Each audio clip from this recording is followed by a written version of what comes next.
everyone. This is criminal profiler Pat Brown, and this is Hangout number 106. First of all, I want to welcome everybody who's in the chat room. Thank you for being here. I did try to I usually send two messages, one the night before and one the day of. And Patreon, it has been down part of the afternoon, and I could not get the messages over. So if you're here, it's because you didn't need reminding, and I'm really happy about that. All right, so hi everybody there. I think I said hello to everybody so far, except for Harpa. I haven't said hello to you yet. And if you'd like to be in the chat room, folks, please go to the link below, click join Patreon, and you can be at 8 lives and in the chat room, and you can see shows without advertising if you haven't paid the extra money to YouTube, and you can be part of the community, and you can also support the channel that way. And if you don't want to do that, please do subscribe to the channel.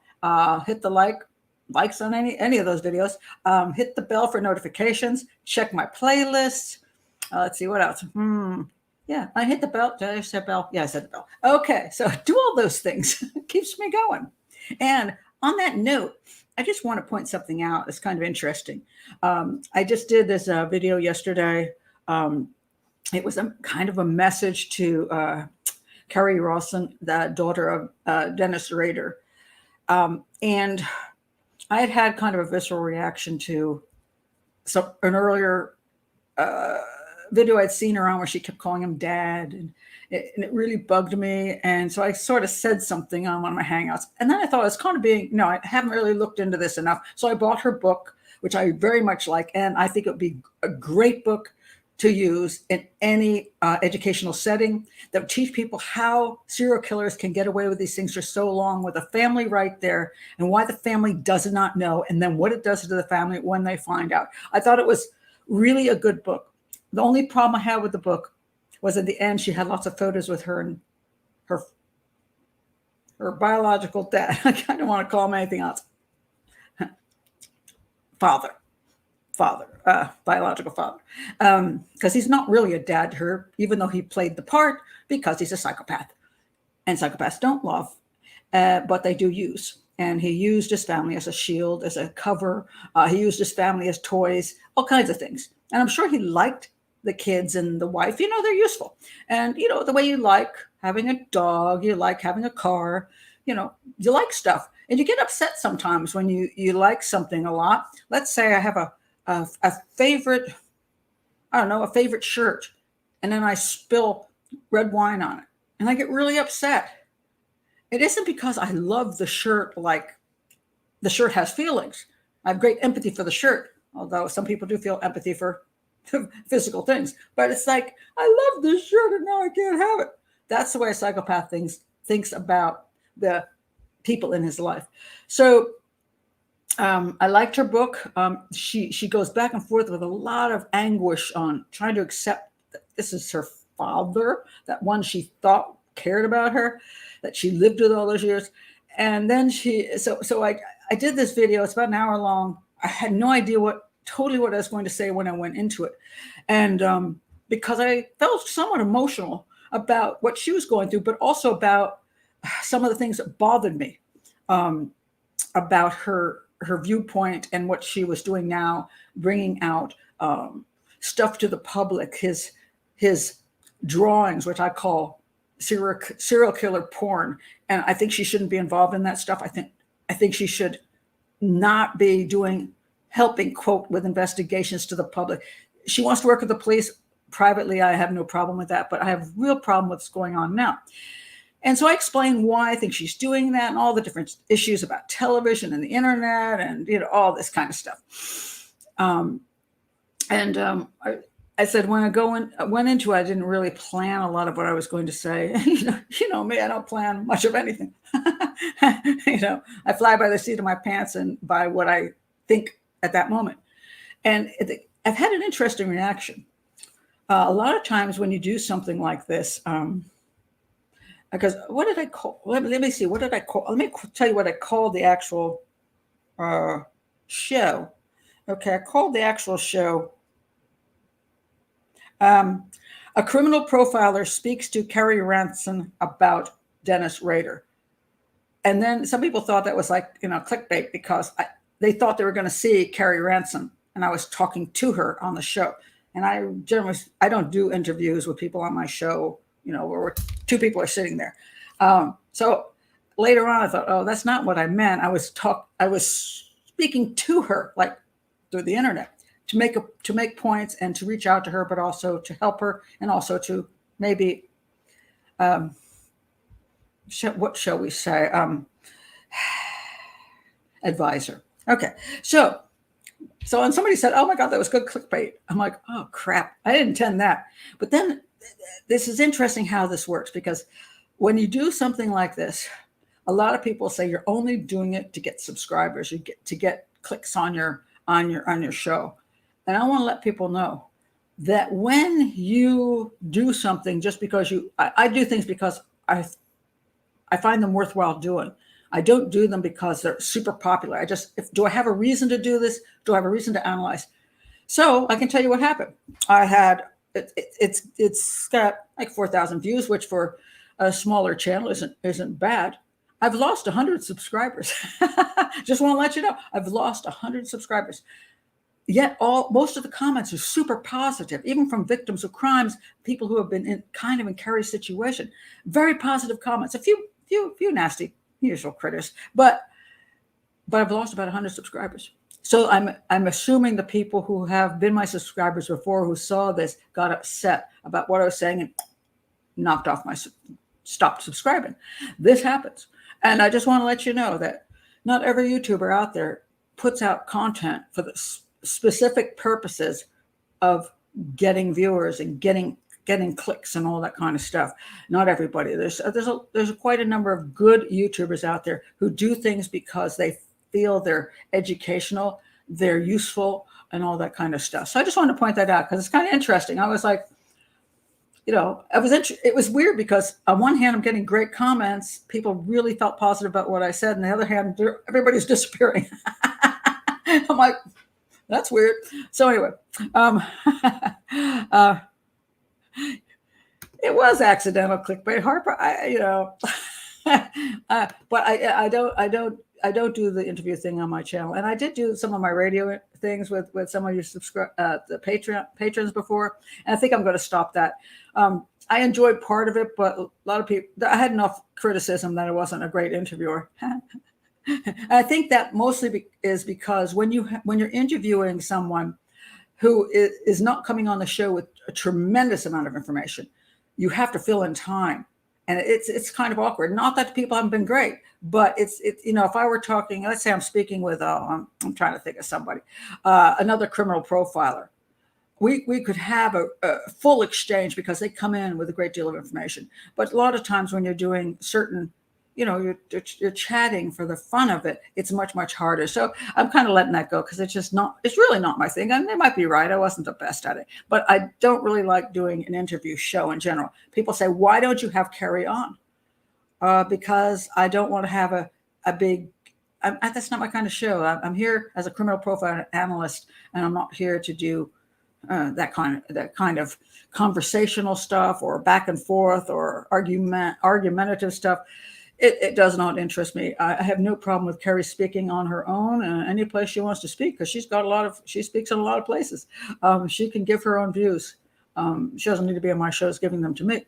So anyway, so you gained some and lost some. No, Harper, I lost more than I gained. my subscriber rate went downhill. That's just the way it goes. So anyway, but that's the way it works. Pat, you just want to talk.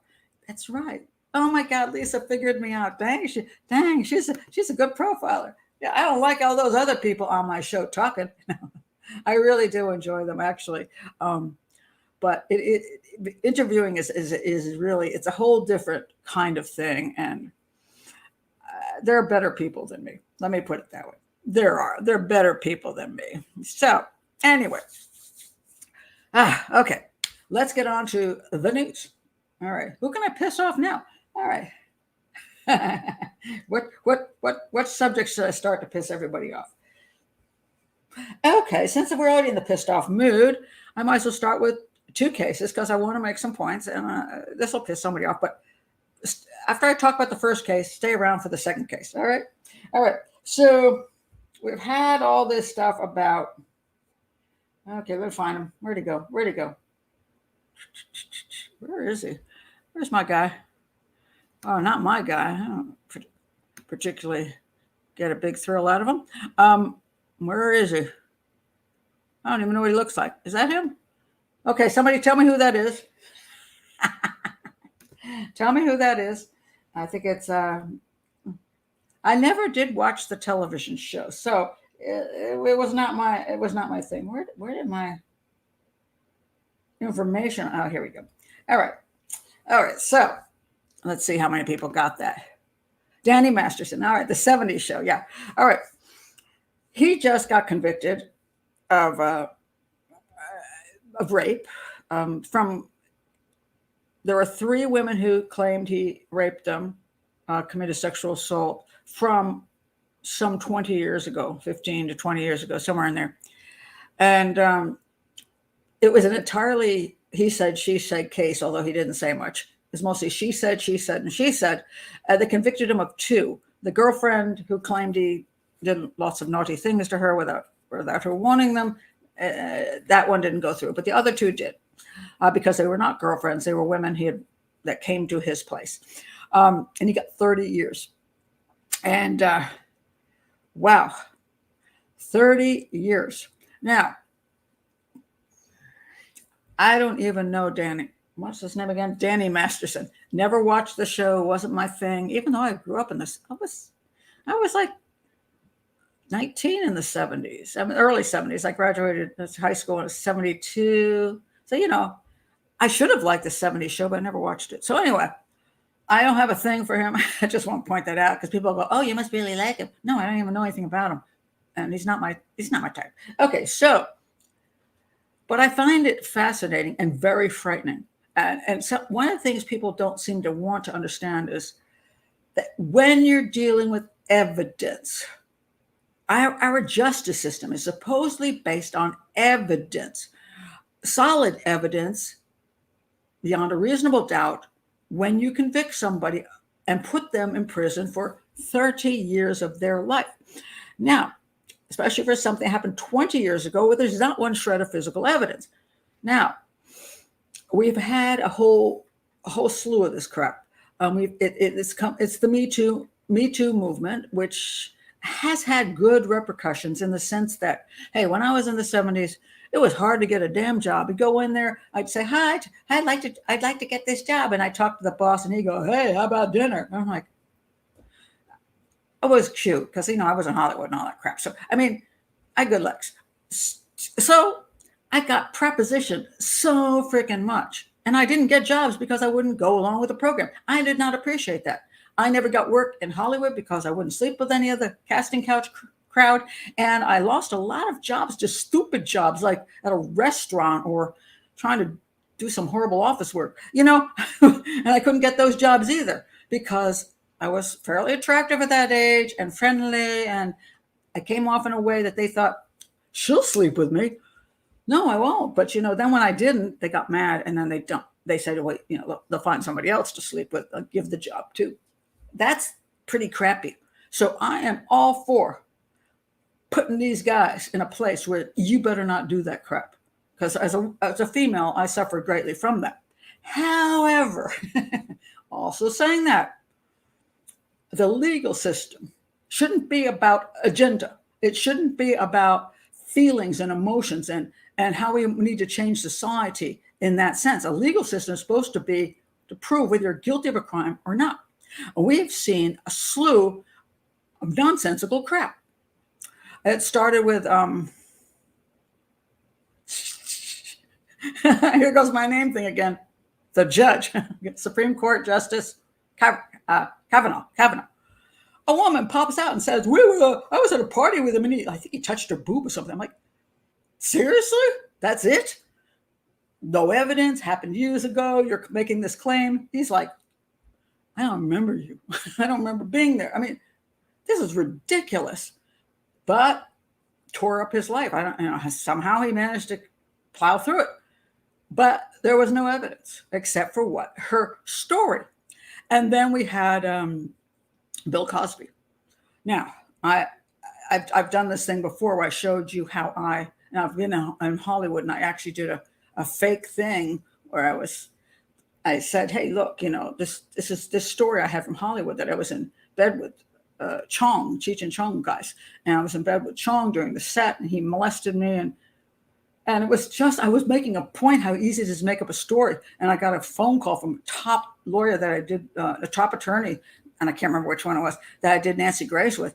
And he says, I'll represent you. I'm like, my God, Tommy Chong didn't touch me. I was showing you how easy it is to make up a story. So then we had Cosby. So when we had Cosby, he got convicted. What did he get convicted on? Not physical evidence. He got convicted on she said. She said he gave me some Quaaludes, and then I woke up and he was on top of me, blah, blah, blah. Okay. I was in Hollywood. I know what happened. Girl says she's thinking, I'm going to get a part and I'm going to become an actress. And Cosby says, hey, come to my house when my wife is out of town. And she gets there and he hands her a drink and says, you want to take some Quaaludes? She knows when she walked in that door, she was going to have sex with him. That's why you take the Quaaludes, because you're going to have sex. And then you have sex. And then you don't get the part. Then you get pissed. All right. Is he a horn dog? Yes. Is he maybe a lousy human being? Absolutely. I'm not saying he isn't. But is that rape? And is there proof of it? And then we have President Trump. We have one pops out of nowhere and says, he went back in a back room with me. I'm like, and then I kissed him, and then he did something naughty. First of all, I always thought her story was ridiculous. Just the physics of it were just, what? And the location, I'm like, what? Okay.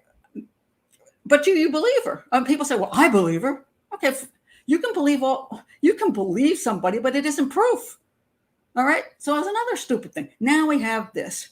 So Masterson, his girlfriend, hey, she stayed with him forever and ever and ever. And she kept having bad sex with him. And she says, well, I didn't consent to this and I didn't consent to that. Well, when you're in a relationship with somebody, you don't usually sign paperwork every time you get in bed. And if they're not respectful of you and aggressive, do things you don't like, maybe you shouldn't be in that relationship. That's not what making love is about. Maybe he's watching too much porn and thinks that's what women like. And since you stayed, maybe you proved it, even if you didn't like it. So that's why she got tossed out. But then the other two ladies, supposedly they went to his place. The first one went to his place, and supposedly she'd had a drink, and there's no proof that either one of the women were given other drugs, like date rape drugs. Could have been. Don't know.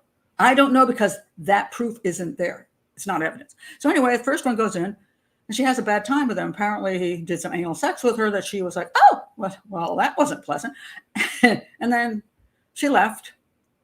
And she didn't report this to the police, as she said, well, because she thought she was participating. Well, she was in bed with him. So, it's kind of a problem. But anyway, I could believe that. But then she went back.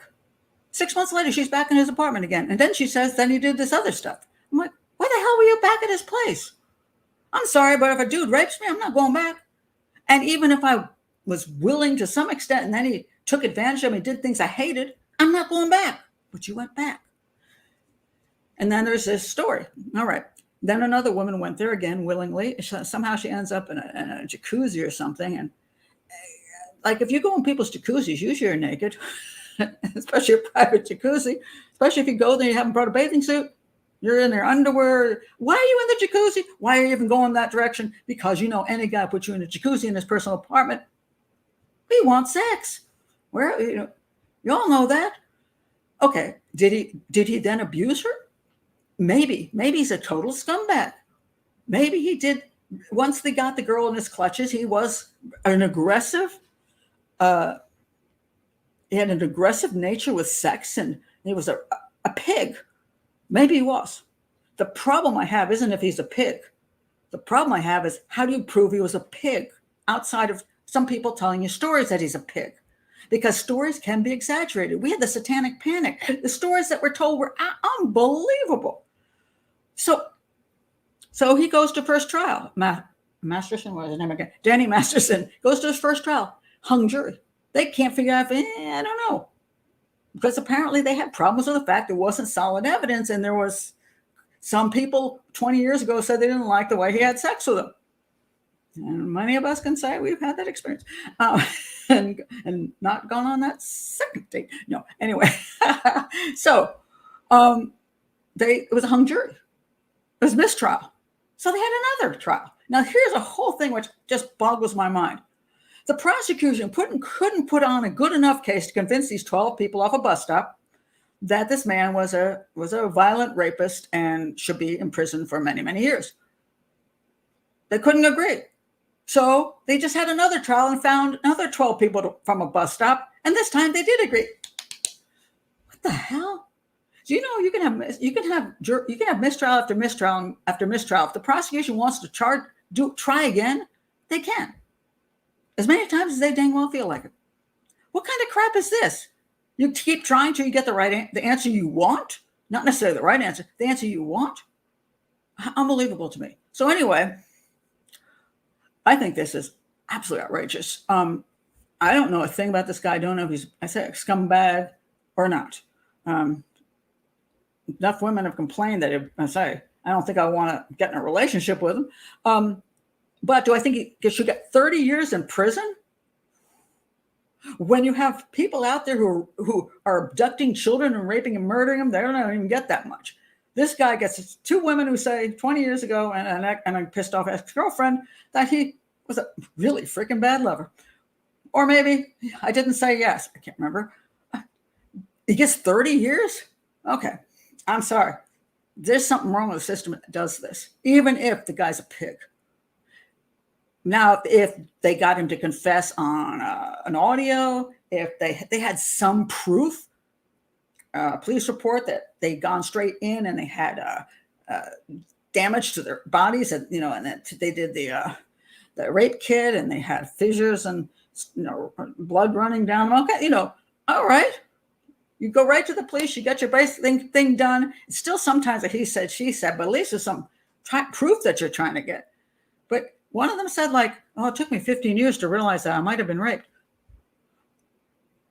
Because you said yes to something, but didn't say yes to the other thing and that. So, we have this new concept of what is rape too. That essentially, if you're in bed with somebody and they go further than you think you want, but you forgot to voice it, that's rape. Are we going to get to the point where you're like, I wasn't quite ready, and then you did it? That's rape. It's like, dude, so I thought you were ready. I mean, I'm not trying to make fun of this. I just think that when you get to the point of putting somebody in prison for 30 years, for God's sake, should you not have better evidence than that? Is this where we're going now? I mean, and we've seen this over and over again, and all these times there's no evidence. Now, I'm going to point out a case which I do think is legit. Okay. Just so you don't hate me.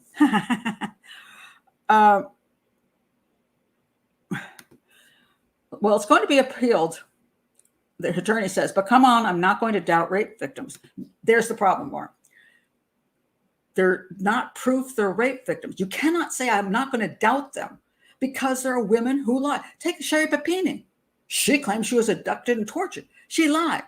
Women lie many times. There's women who lie that they have been raped by people who they haven't been raped by.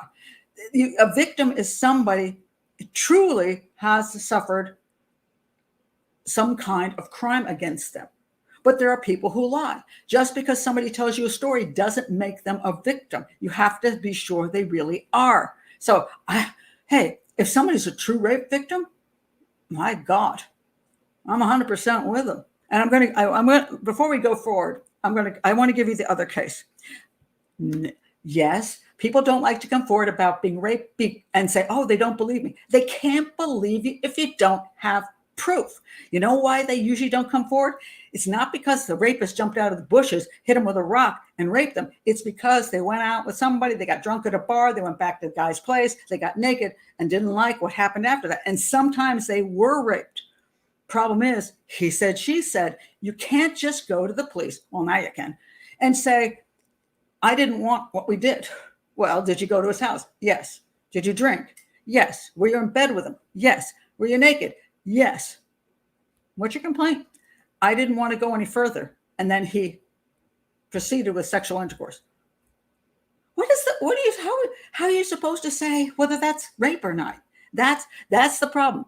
There's one thing you can do to prevent being raped. Stop going to men's places. And here's the blaming the victim crap I always get. Well, you blame the victim. You cannot put yourself in risky situations if you want to prove later that you had nothing to do with ending up in the situation. It's a fact of life. When I was younger, I was smart enough to know this. I didn't go to the private hotel rooms of producers in Hollywood and actors because I knew what was supposed to happen in there. So I didn't go up there, drink with them, sit on their bed, and then try to go to the police later and say they raped me because they're going to look at me and go, what? It doesn't mean you weren't raped, but it does mean it's hard to prove. And it should be hard to prove because anybody here who has sons, you can think the opposite way. Here's your son. He meets a girl in a bar. They drink. They go to his place. They have a fun time. The next day, she says she was raped by him. I tell my sons the same thing. Stop picking up. Don't pick up girls in bars. You never know when they're going to say you did something you didn't do. So you're putting yourself at risk, just like the girl is. Stop having sex with anonymous people. Try having a relationship, getting to know somebody, knowing they're safe, getting into a real relationship, maybe getting married. Oh, what a concept. It's gone. And then you proceed into a sexual relationship. You rush it, and you just go to people's houses, and whatever condition you're in or whatever condition you end up in, shit happens. So anyway, that's the problem. Yeah, and this is true. That is why it's best to come forward immediately after crime. This is absolutely correct. And it's not only most important for the victim, but if somebody does that to you, somebody truly rapes you, you should be at the police because other women are going to be raped by that person too. And if you don't say anything, you've allowed that person to continue on. It's extremely important to report it. Even if nothing happens with your case, the police have that on record. So if that son of a gun does it again, the next woman who actually complains, they go, wait a minute, I remember this dude. It might get him the second time around. I think it's extremely important. Well, it's the same issue. It's the same issue again. That'll be a she said. I mean, there's always stuff when you are alone, you don't have cameras on you. Hopefully not. These days you probably do, but anyway, no cameras, no audio, 2 people alone in a room. What happens there, like stays in Vegas, a lot of that stays in the room, and then it becomes this person said this and this person said that. And unless this person can prove that person really did it, it's a mess. It's a mess. But our legal system should not permit stories to be used as evidence that don't have solid enough physical evidence or other evidence backing it up. It gets scary when that stuff happens. Now, I just on this vein, I want to tell you the second story because I think this is kind of fascinating. Because I'm a skeptic on a lot of this stuff because I've seen so many of these. I've dealt with too many women, Munchausen syndrome, who will lie in order to get attention, to get out of whatever. So this is a story of the football coach. And this one's an interesting one. Let's see. Where's our football coach here? Our football coach. This fellow, that's a Michigan State football coach. That's Mel Tucker. He is now, I think he's just lost his job, and he's been accused of doing disgusting things. And this is the woman with him is Brenda Tracy. She is standing. They're kind of looking friendly, right? So keep this friendly thing in mind. Tracy accused her football coach, Mel Tucker, accused the football coach, not her football coach. She is doing some work on set issues of football players doing naughty things to, and I say naughty, but criminal things to people and women and students and all that, improving what's happening on campus. She's got a whole campaign. I'm going to show you what the campaign is in a minute. She accused him of sexual harassment, and now there's a hearing set for October 5th. All right. Let me show you who she is. This is her, survivor, speaker, advocate. All right. She does a lot of work. Now, let me tell you her basic story. Many years ago, she claimed she was assaulted by football guys, essentially gang raped. And she had gone with some friends. She ended up at their place, and then they gang raped her. And she kept this, she didn't tell the public this for years, that she was a person that this had happened. So of course, I sit there and say to myself, okay, this is a story she's claiming. Is there evidence of this? So put that aside for a second. Now let's look at what she claims Mel Tucker did. This guy. All right. Mel Tucker. What did she say happened? They were working together professionally on this campaign she had. And they were on the phone with each other, and he starts jacking off, talking sex talk with her and jacking off while they're on the phone. She says she froze because she was like, oh my God, I can't believe this is happening. And then she reported him for sexual harassment. So I'm looking at this. I'm trying to be not subjective, very objective. I'm like, okay, first of all, I don't know that happened. I don't know what she's saying about Mel Tucker happened. He said, so did it even happen? Or is she one of these that likes to make up stories and then get lots of fame and it's all phony? And we do know some people who've been out there who've claimed they have cancer, claimed all these things happen to them, and then it isn't even true, right? People do this.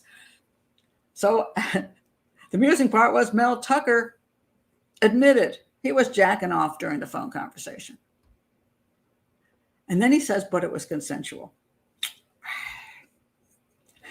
I'm like, first of all, you're a moron. You're a flaming moron. And you're a sick dog. How old are you? Can you not jack off while you're talking on a telephone? Really?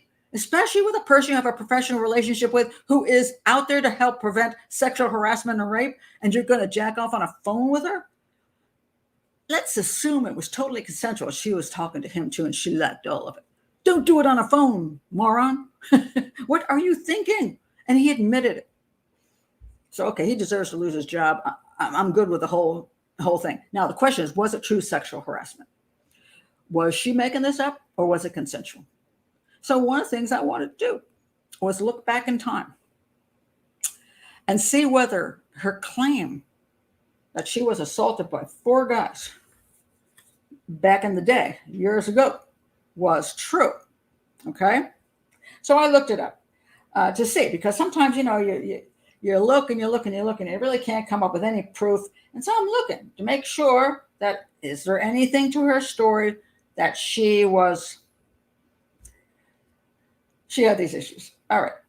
So I found sports.yahoo.com. This came out in USA Today. Is the Michigan State story Brenda Tracy? Okay. In the Michigan State story, who's the believable one? Brenda Tracy or Mel Tucker? And they say she's the one. That is, and you're an idiot if you don't know that. Okay. But I wanted to look back in history. Oh, no, I can't find it. She is the believable. Is she the believable one? And well, I knew he was obviously jacking off, so already he's lost a lot of. And then he claimed he was in one place and he actually wasn't in that place, so he lied a lot. Okay, so I'm going to say he's lying a lot. Now, whether it was consensual or not, there comes that rub. But now listen to this. Let me see if I can find it. I probably lost my page. It's disappearing on me. I can just tell you, because it was, so I look back. What about this claim she made? Oh my God. She did report it to the police. And the police collected these 4 guys.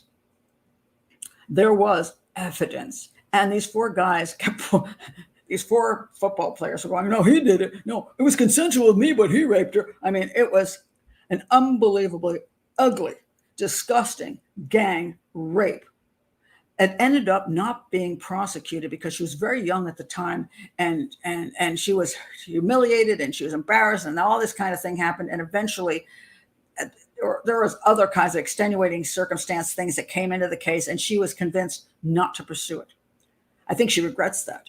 But I'm going to say, it happened.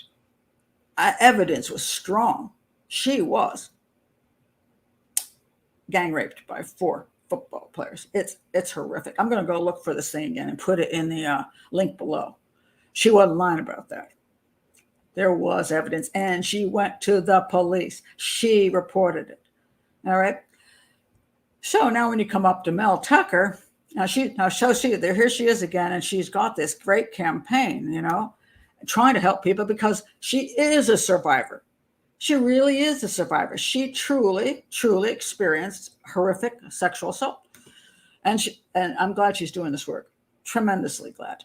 And so then you think, was it consensual with her and Mel Tucker? It's so sleazy.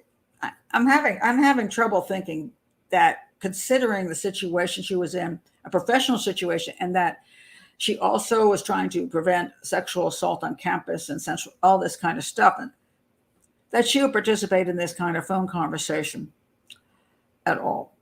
Now, when we talk about flirting, what does that mean? Sometimes people, like to say nice things to each other, but nice things doesn't mean you want to have the person jack off while you're talking to them. Somebody can say to you, well, I've really enjoyed working with you. You're such a pretty girl. If a pretty woman, you're my type. If I wasn't married, I'd be with you, you're really, you've gone through so much, but you still are just so beautiful. And, you have a fine body. Okay. Now you're starting to get into a little bit there, but again, so somebody can go, oh, thank you very much. Even if you've been through something like that. And sometimes because you've been through things, you do freeze. She said she froze as she started continuing talking. And I think somebody said, well, why would she freeze if she's so strong? Well, sometimes you just can't get it through your head that this is happening. It's like, what the? And you're just sitting there going, I can't believe it. I cannot believe it. He was jacking off. There's no question about that. I'm good with her story because there is evidence what he did, and he confessed to it, and he lied about it. I'm good. That was sexual harassment, in my opinion, sexual assault. I don't care what to me, it's not just sexual harassment. He was committing a sex act without her permission. What a sleazebag. God, but I don't know if that's, there's what kind of crime this is called, whether he's just going to lose his job and be booted to the end of the earth. But I believed her 100% because her story, in spite of the fact she went to the football player's house, it was like a party thing. Everything that happened from that point on was 100% solid gang rape. Not a question in my mind. But some of these other stories, they're questionable. And because they're questionable, that's why, my opinion, a jury should not find necessarily that this is that the person is guilty when they don't have solid evidence and just somebody's emotional story. And they can be emotional. I mean, it's hard to say when they start doing a thing where you start mixing reality with unreality. You can be really drunk. You can start doing stuff with somebody, and then your perception of reality, their perception of reality, and it's very mixed up. Does that end up with a 30-year crime sentence for somebody? Because that perception they had was that way. I'm not saying she couldn't be 100% correct. I just say this, I didn't see the solid proof, and you cannot just believe. That's not how the justice system is supposed to work. We could say that, like the same thing. We could say a woman is raped and she looked at a lineup and said that guy did it. Should she just be believed? Maybe she's mistaken. Maybe she's mistaken. People don't always have clear perceptions of things.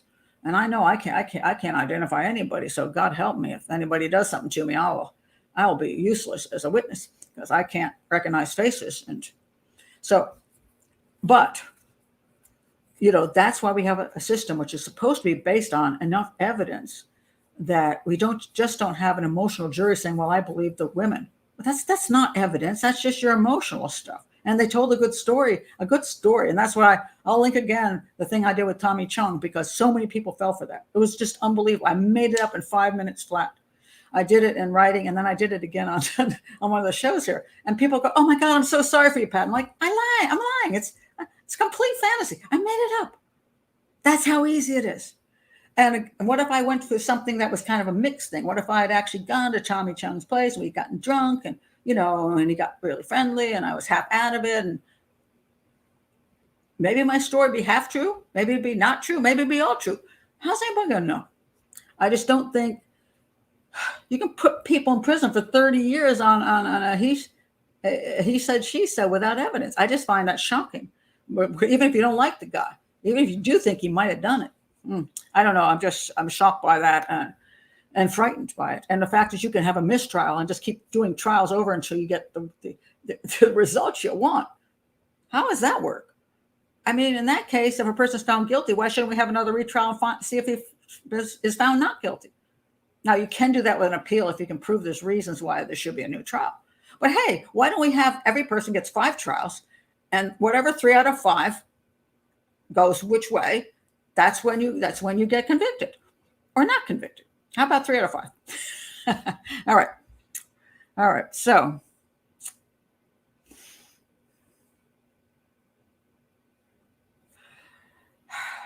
Lauren, as I said, it's not about, you cannot just straight up believe somebody because they tell a story. This is not illegal.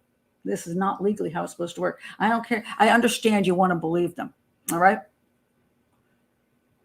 I understand what you're saying. And people are very emotional about this. I'm a criminal profiler. I go with evidence. It's not a matter of whether we want to believe them or whether we quote, we have to look at evidence.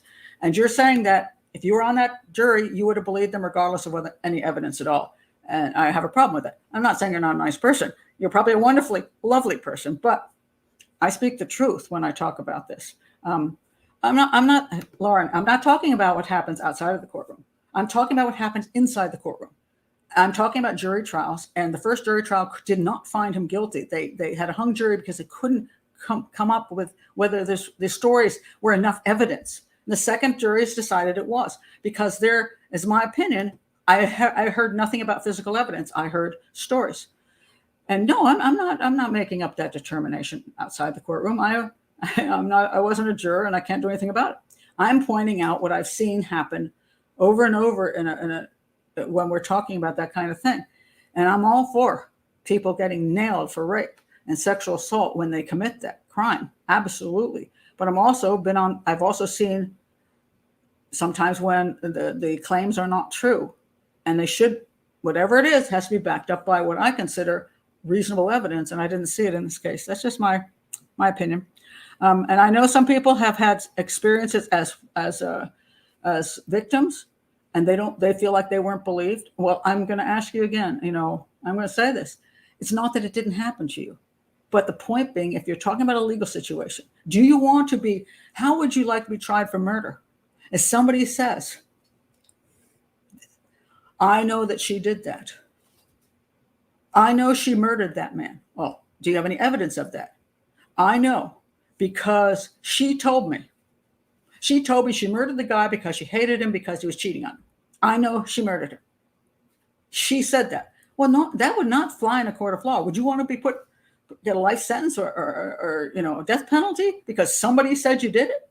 Well, see, there's the problem. You usually you can use that witness statement along with other evidence, but you cannot do this without other evidence.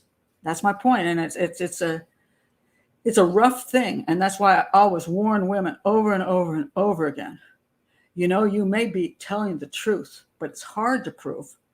And your story shouldn't just be accepted because you claim you're a victim. So please stay out of places that you can do a he said, she said thing if you can avoid it at all costs. Most of the time, women who do the she said don't end up in court because the police won't take it to court because they don't believe there's enough evidence. The only reason I think Masterson ended up in court was because of the Scientology thing and because he's an actor. Same thing with Bill Cosby. Same thing with Kavanaugh. Same thing with President Trump. These are people who are political targets. And that's why it went to court. But if this had been Joe Schmo, probably the police would just go, I feel for you, but I don't know that there's evidence here enough to go to court. So anyway, That's it. So I'm sorry, Sarah and Lauren. I'm uncomfortable with this. I apologize. I'm trying to point out evidence issues in the system. And I think there are evidence issues in the system. So anyway, I'll move on from there. I said I was going to piss somebody off here. So when I see that somebody asked me to talk about this, so I'm talking about it. I'm giving my straight up opinion. I don't see there's solid evidence. I'm not saying the women are lying, just saying I don't see solid evidence. They had a bad time there. That I can tell you that. They didn't have a good time. I just don't know where that line was. That proves that it was non-consensual, that it was rape. I don't know where the line is because there's no physical proof. There's a story. And to me, that's not solid evidence. But, so I would likely say there's going to be an appeal, and for good reason, even if you don't like the guy and even if you think they're telling the truth. That's the way it goes. Anyway, I tell the truth here. I'm not here to, say, I don't know what to say. It's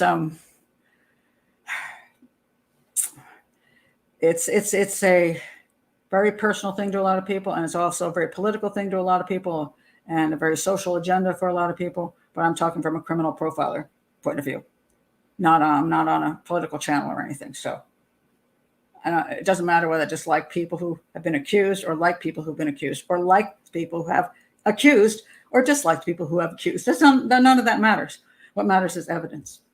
I'm trying to get people to understand that. So here are two different situations where one had very questionable evidence and the guy got 30 years. The other one actually had evidence.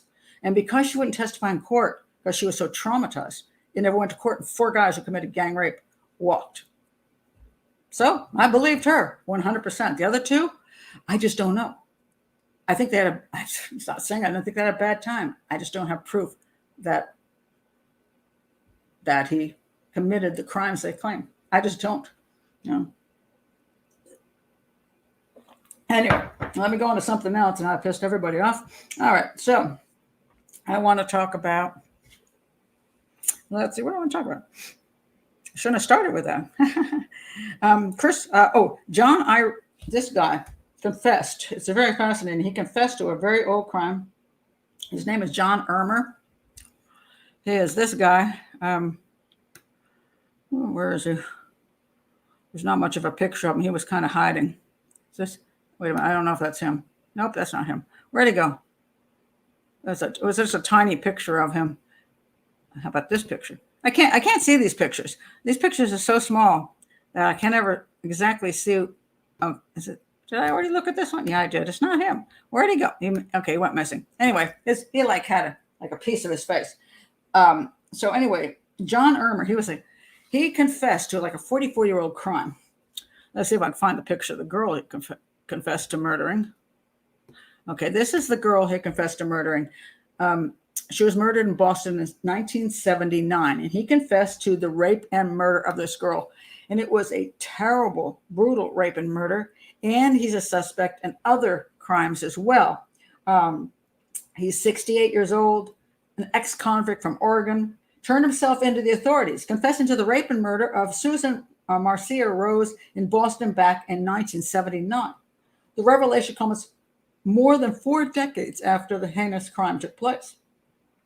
He just walked into the FBI office in Portland and said, hey, by the way, this is what I did. He told them the story. His confession took a dark turn when he admitted to using a hammer to fatally strike Susan Marcia Rose, causing blunt injuries to her head and skull fractures, lacerations to her brain. Shockingly, he then proceeded to rape her lifeless body. The crime scene was marked with blood spatter and brain matter, and her partially nude body was discovered on the 2nd floor of an apartment building. What added a layer of tragedy to the case is another man had been arrested and stood trial for her murder back in 1981, but he was acquitted. This case, it highlighted wrongful accusation problems, and that's kind of interesting. And so when he was acquitted, I don't know the whole story about why he was acquitted. I'm hoping because they didn't have evidence, but, I wonder whether the family accepted that or not. Then guess what? This is fascinating. DNA evidence confirms guilt. To substantiate his confessions, a DNA sample was obtained from him and compared to DNA samples collected from the crime scene in 1979. The match was conclusive. Now, This is what's bizarre. And John Irmer's like, why didn't you catch me sooner? He said he has a history of violent criminal activity. He served 30 years in prison for homicide prior to his latest confession. 30 years for homicide. Don't you think his DNA should be in CODIS? Don't you think they should have matched just a whole long time ago? He had been living as a free man for the past decade because they failed to match. And I don't know whether he said he was surprised that the Boston authorities had not pursued him earlier, given that his DNA had been taken and had been submitted to CODIS. Now, I don't know whether they retested the DNA or they never tested the DNA. I don't, in the case of the victim. How bizarre is that? So anyway, they now go, okay, it's him. So he's been free for 10 years. He's 68, some say 69, turns himself in. He's currently in custody, held without bail, and faces charges of first-degree murder and rape. And I mean, the DNA is there. It's a brutal, awful crime. So he's going to get convicted. It says here that, he's suspected another one. So he's a serial killer. He is a serial killer. Now, I want you to say to me, why do you think he turned himself in? After 10 years, and nobody found him. So,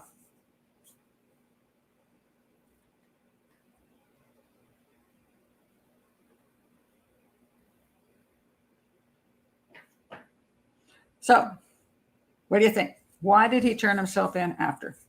I mean, he's been free for 10 years. And I've been looking this up. I'm like, does he have cancer and, doesn't have a decent insurance? And does he miss his old cell? Is he bored? Is he saying that? No. He's been charged. He's going to be convicted. He's going to jail. There's no question about it. I thought of that statute of limitations things too. I thought, but this was a sexual homicide. I guess there isn't one on that one. So it depends where you are, but no. So nope. That would be amusing if he did that, but no. He's in custody. Charges of first-degree murder and rape. So he's not going anyplace. So he's going to prison at the age of 68 or 69 by the time he gets there. And okay, so this is the question. Homeless and needs a place to sleep and eat. It's possible. I tried to figure out what he's been doing for these 10 years and what his situation is. Again, what his health is, what his living circumstances are. I mean, he spent 30 years in prison, so he knows what it's like there. Maybe he wants 3 meals a day and a cup, and maybe wants to see some of his old friends, get medical help. Yep, need a place to live. It's an odd thought when you think about it, because serial killers don't do anything that doesn't benefit them because they're psychopaths. So people say, oh, he finally grew a conscience and he feels guilty. No, he didn't turn himself in because he felt guilty. That didn't happen. So why is he doing it? He's got to have some little... No. Serial killers don't have religion. They might claim they have religion. They found God. They found Jesus. No. It's all nonsense. They don't believe in that stuff. They don't believe in anybody but themselves. So no, it wouldn't be that. It's got to be a purely, this is going to help me out. No, he's going to do jail time. No, he's going to be in prison the rest of his life. Apparently he does. That's what he wants. That's what I'm saying. It's interesting because I rarely have ever heard of a serial killer just walking in going, I did it, put me away. So yeah, he'll be there. And I guess he's getting whatever he wants. That's interesting. Protection from something. Yeah, he's getting older. I don't know what other crimes he's committed. I really don't. Yeah, it could be. I just think it was kind of interesting because they say it's such an unusual thing. And, and I just don't want people to start thinking that he's grown a conscience. Serial killers will play that game. They found Jesus in jail, and they'll go to the weekly, Bible study and all that crap. And then they'll get very, very Christian ladies or whatever religion they're in, whether they decided to become Muslims or they decided to become Hindus, whatever they decided they'd become, they get people then coming to be kind to them and teach them and think that for some reason in this life, they will become decent human beings. that they will recognize the error of their ways, and they're not the same person before they made that decision than after. Now, that's a lot of, in a sense, a lot of religions say that once you've accepted certain things, you are a changed person. And that's true in many ways, but not when you're a psychopath, because you're just lying. You're just lying. Oh, that's a good one, Lisa. Publicity. Yeah. Maybe he's bored. He's like, Dennis Rader's getting all the publicity. I want some publicity because, yes, he gets to go to prison. He gets a trial. Now he's going to get women writing him. Now people can be amazed by him. The FBI guys can show up and hear his story. People can write books about him. Yeah, you might just want publicity. I'm about the same age. Did he really say? Did he? Oh, I asked my husband, and he said publicity. Yeah, wants to write a book. Yeah, or have somebody write it about him. There is that point where people get to a certain point in life and they don't see a lot ahead of them as they reach near 70 years old. They see a decline. They're going to have a decline in income. They're going to have a decline in health. They're going to have a decline. They can't. Romantic relationships go down the hill. I speak from being almost 70, but and boredom and being nobody, being ignored by society as you get older. Nobody pays attention anymore. The women don't pay attention. You walk into a bar, they run away. It sucks. So if you got something you can use to get attention, I just haven't killed anybody. I can't get my attention that way. Dang it all. But this guy, he can. He just has to admit to an old crime, which is DNA matches, and he's good. He's good to go. He's gonna have some fun. Wow. Some of us have to join like a walking club or something. Unbelievable. Oh, Lord. So yeah, declining testosterone. No more sexual crimes. Now he can take Viagra. Remember, sexual crimes aren't about sex necessarily. That's humiliation. You can always do something, even if something doesn't work. You know what I'm saying? Now, I want to talk about this one, I think, which is just amusing. This woman, her name is, this one just made me laugh. Gotta have some humor here. So as I say, I've made everybody mad. So this woman, yes, this one. Her name is, she's an Indiana woman. Her name is, where's her name? She's 41-year-old Amanda Smith. All right. Apparently what happened was the police pulled her over in a car, and then she suddenly had a heart attack. I'm having a heart attack. So they had to take her to the hospital. And when she got to the hospital, she was like trying to sneak away, I think, to the restroom. And she refused to take off her clothes to change up. And they were like, now they're getting a little suspicious because it doesn't seem like she's having a heart attack. What's going on here? So they do what did they do with her? They did a body scan of some sort, and they found an abnormality in her pelvic area. And it apparently was an avocado-shaped bag up inside her that contained all these drugs. So anyway, so she denied she was hiding anything. When they did the scan, oh no, I'm not hiding anything, but she had all that up inside her. It was an avocado-sized plastic sandwich bag. Upon testing the illegal drugs, they found 38 grams of methamphetamine, 10 grams of crack cocaine, 9 grams of fentanyl. A search of Smith's vehicle unveiled even more illicit substances, including gabapentin, naloxone, I can't pronounce these things, buprenorphine, and also a notebook in her car that contained names, weights, dollar amounts, and drug types. And of course, she had a whole pile of money there. Isn't that money on the left? I guess she's got quite a bit of money on the left there. So they got her for dealing methamphetamine, dealing a narcotic drug, level 2 felony, dealing in cocaine, level 3 felony, and dealing in a controlled substance. But she was clever. She tried to get away with it. I could just have a fake heart attack, and I can sneak into the bathroom at the hospital. Because usually when you're brought in, often you can say, I have to pee, especially if you're a female.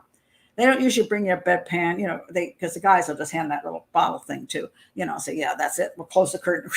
For women, they can say, I can't do it that way. And they'll let them go to the bathroom, which is how that one girl went in the bathroom and had a baby. So she's probably thinking, I can go sneak in the bathroom, get this stuff out of me, check it down the toilet. But somehow she never got that chance. And so she got caught with all of that substances. So I have to admit, it's one of these things where when you read the story, the first thing you go to is the comments, because it's like, are the comments going to be better than the story, and they were. The comments were pretty hysterical. So, and I don't even think I could probably read them on air, but they were quite amusing. And because it's maybe I should link that one. You can read the comments yourself. They're funny, and everybody else came for the comments too, because it's people who do drugs and sell drugs will go to amazing lengths to do stuff, to get away with things. All kinds of methodologies that people have no clue people actually do what they do. And we hear all the time of people who swallow little packets of like cocaine and stuff, and then they try to get across the border with that, and then they explode, and and they die from that. It's pretty horrific. So yeah, that was a lot. That's a whole lot. That's a whole lot. Well, there you go. Nobody likes to hear, that's what people want to just disappear into someplace quiet. No wonder she looked so rough. She did look a little rough, didn't she? Yeah. So, but that's, you're like, it's amazing what people do. It really is. It's like, somebody wanted me to talk about, this is just, I have to, speaking of the legal system, which I probably shouldn't speak about anymore, but I thought this was absolutely fascinating. There's a guy, let me find a guy. He just got $300,000 plus from the Idaho state system.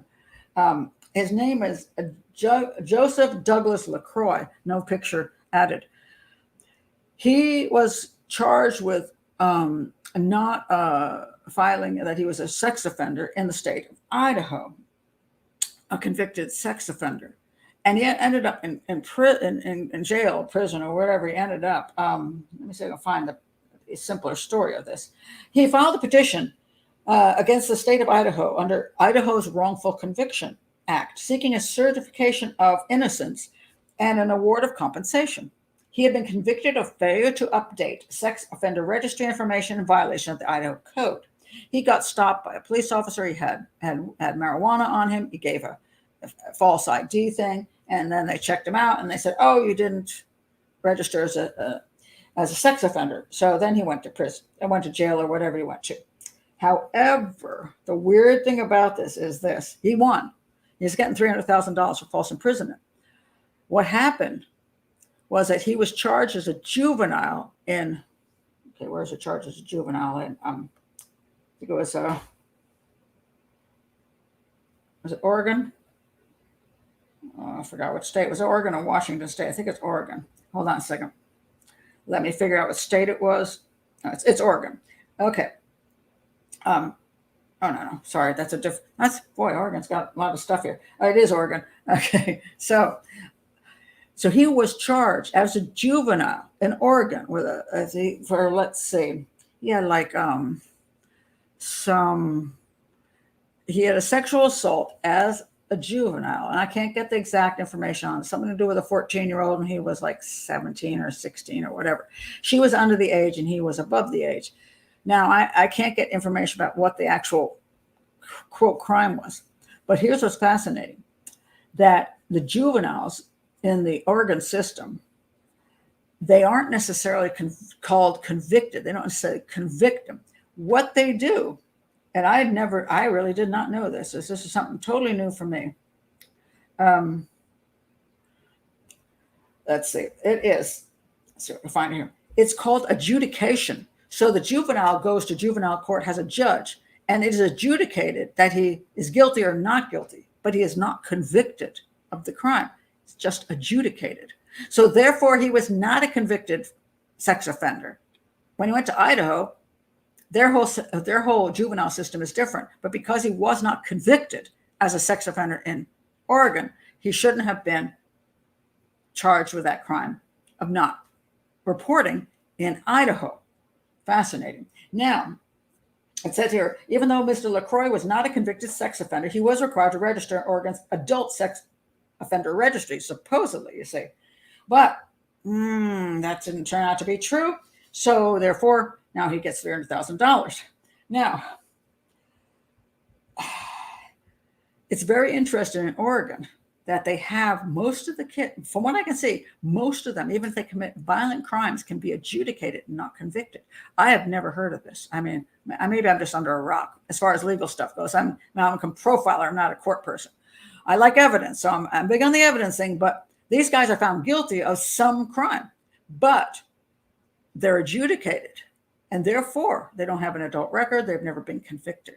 I find that kind of creepy. Now they're doing something new here.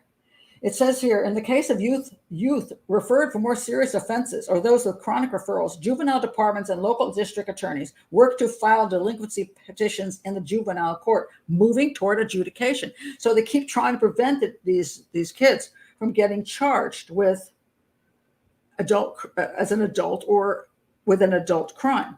Now, let me see if I can find this other statement which happening in Oregon, which I'm like kind of floored by. Really creepy. Hold on, let me see if I can find it. Let's see if this is it.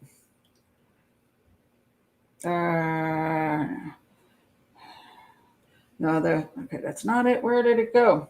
Okay, hold on.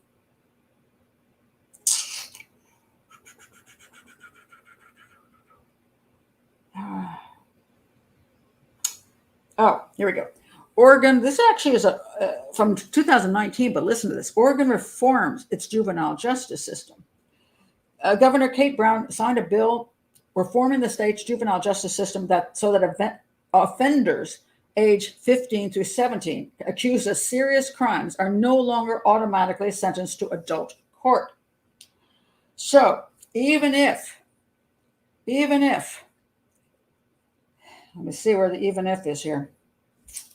Even if kidnapping, rape, and murder are their crimes, they're not charged as adults. They're reprimanded to juvenile court. I guess maybe they just get adjudicated. Frightening as heck. Yeah, it says here, new law makes major changes passed more than 2 decades ago, requiring youth to be tried as adults once they reach the age of 15 for crimes of murder, rape, and kidnapping. But now if you're a little older than that, 15, it doesn't matter. If you're 16 or 17, they're trying to get rid of that, so you're not tried as an adult for murder, rape, and kidnapping. You want that guy back out there? That's really frightening. Woof! Oh Lord. So, yeah, that's scary. That's scary because the concept that they have is that they're young enough to be able to be rehabilitated. I'm going to say this: when you're a sexual predator at the age of 16, when you're a rapist and murderer, a little 16-year-old serial killer, there's no rehabilitation for you. That's wishful thinking on the part of a whole bunch of, politicians and therapists. That's not happening. And it's frightening to think that somebody could come and rape and murder your child and not actually get charged as an adult, even if they're 17. Because I've seen some 17-year-olds. I mean, yes, are their brains still fixing? Yes, but there's a great difference between doing a stupid crime and committing a brutal homicide and a rape. I mean, that's one of those lines you can't cross accidentally. So that is real questionable. I've always had trouble with that. It's like, okay, I get it if you shoplifted a pen from the store, you saw a pretty pen, and you thought you held it in your hand and you just couldn't resist it. You didn't have any money. You slipped it into your pocket. Is it wrong? Yes. Did you commit a crime? Yes. In my opinion, anytime you take something that's not yours. Yes. But that's real different from, I thought I'd jump out of a bush and rape and murder a 6-year-old. If you think those two things are the same, you got a problem. So Thank you, Alyssa. I appreciate it. I'm heading out tomorrow on my very short. It's a short. We're going to Ocean City for it's bike week. I don't ride one of them, but my daughter, her husband, and their friends do. So I get to drive the children in the car. So I have 3 little children and a dog. And yes, I'm so thrilled. You don't know how excited I am. And then they're going to go to 2 concerts, so I get to babysit too. I'm so excited still. And then I get to drive them home. Still excited. Oh my God. If they're that young when they start, they're probably more dangerous. They're psychopaths. This is the thing. You steal a pencil, you're not a psychopath. You rape and murder, you're a psychopath. That's the line. Once you're a psychopath, you're a psychopath. You do not become a non-psychopath.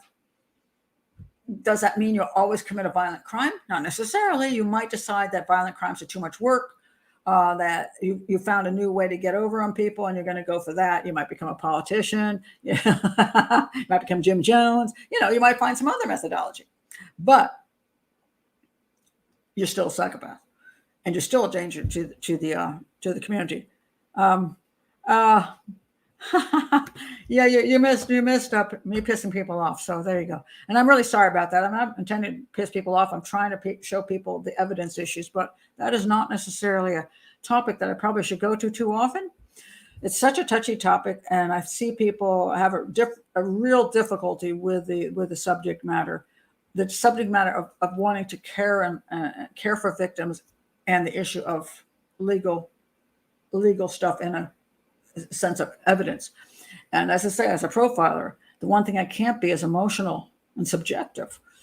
I have to stay with evidence. And this is what I'm teaching is evidence. This is not a channel. This is not a political channel. It's not a social justice channel. It's just, how do we look at evidence? And of course, usually during my case things, people have less issues during my cases, but sometimes I bring in, people ask me about the news and certain things that people have been convicted on this evidence. Well, actually, that's not true, because I do shows with death penalty issues, and people get upset with me with those too when I say, hey, this is what I see the evidence is.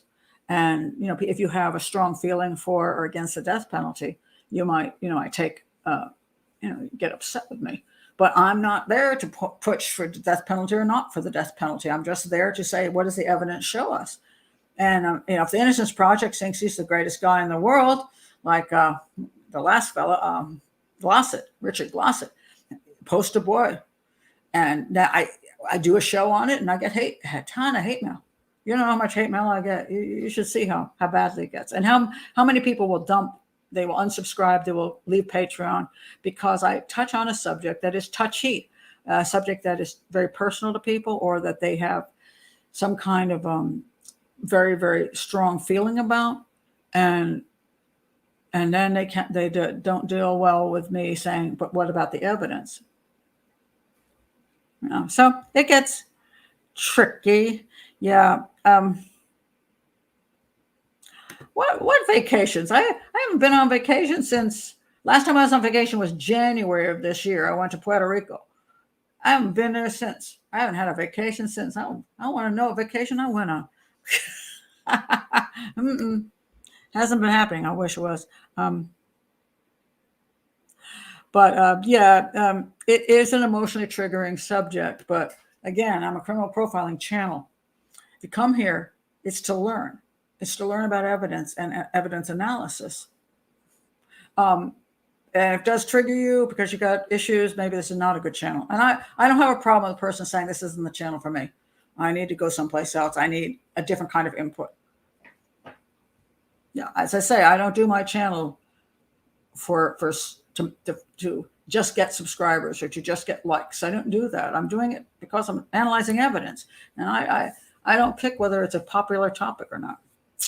So, although I don't talk politics here, that I keep away from. Politics is not the point of this channel. That's why I say I don't have arguments for or against the death penalty. It's just like that's people's different viewpoints. But I can say whether there was evidence or not. That's a whole different thing. Let's see what else I have here. But I thought that was interesting. Oregon. I'm like, wow, that's weird. Okay. I thought this was really strange. And somebody wanted me to talk about Crystal Rogers. Crystal Rogers, they have arrested somebody in the case of Crystal Rogers, which has been a really interesting case. And I'm not going to do too much on it because I don't have enough information. Crystal Rogers, this is her. This is her husband. His name was Houck. I guess it was Houck. Was that her husband? And then this is the guy they arrested. He's a creepy looking dude. Anyway, he got arrested in connection. He's not being charged with murder. Let me tell you what happened to her. She was a 35-year-old mother of 5. Oh, she was living with a boyfriend. Okay. 35-year-old mother of 5 living with a boyfriend, Brooks Houck, or something like that. Their 2-year-old son and her other children. Houck was the last person to have seen her, always a bad sign, stating, quote, she was on her phone playing games at their home when he went to bed, and when she was gone the next morning when he woke up and her car was in the driveway. Her family began to worry after multiple attempts to contact her, and then they found her car with a flat tire on Marker 14, a Bluegrass Parkway. Keys were still in the ignition. Her purse and cell phone were also found inside. She was reported missing. However, they never found her body. And so they were very suspicious of Brooks Houck being involved in the disappearance. Supposedly, he never offered to search or help do anything. So they brought him in. They did questioning.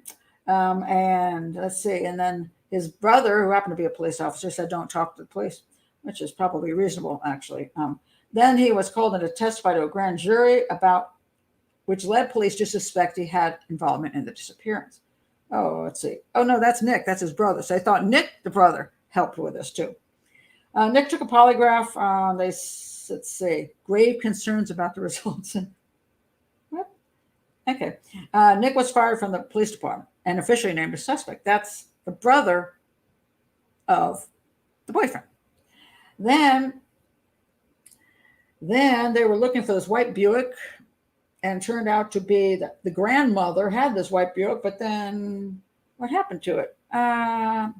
They thought the grandmother's vehicle had been used to dispose of the body, cleaned and sold, and attempt to prevent evidence from being discovered. So I guess the idea was that she was put into the vehicle and her car was driven by the second person. You know, you pull up and then you dump the body wherever, and then the second person, you know, with the other car takes you away. So therefore her car is left there, and you have to have 2 people involved in that case, unless it was very close to home and you could just run back to the house.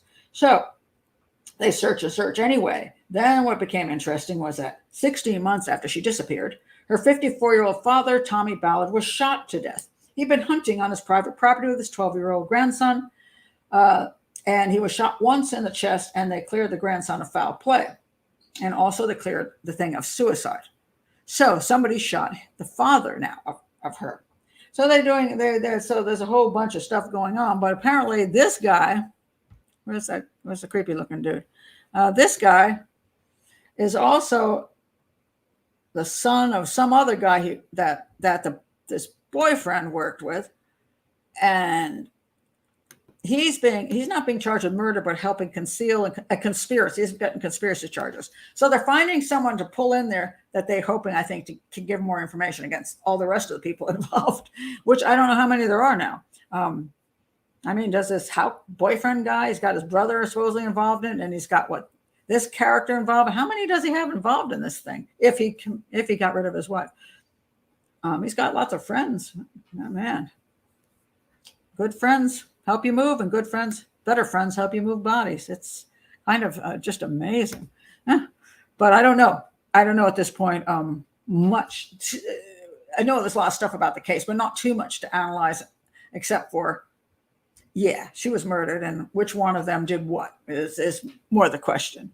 I thank you for saying that, a confusing case, which is why I'm not doing it as a separate case at this point. It's just not enough for me to really work with. I'm going to say she was murdered. There's just no question about that. And her father was murdered. So who the heck knows all those shenanigans in there? We need more educational channels. I think so too. And thank you, Harpa. Sometimes it gets me into trouble, but hey, yep, it does.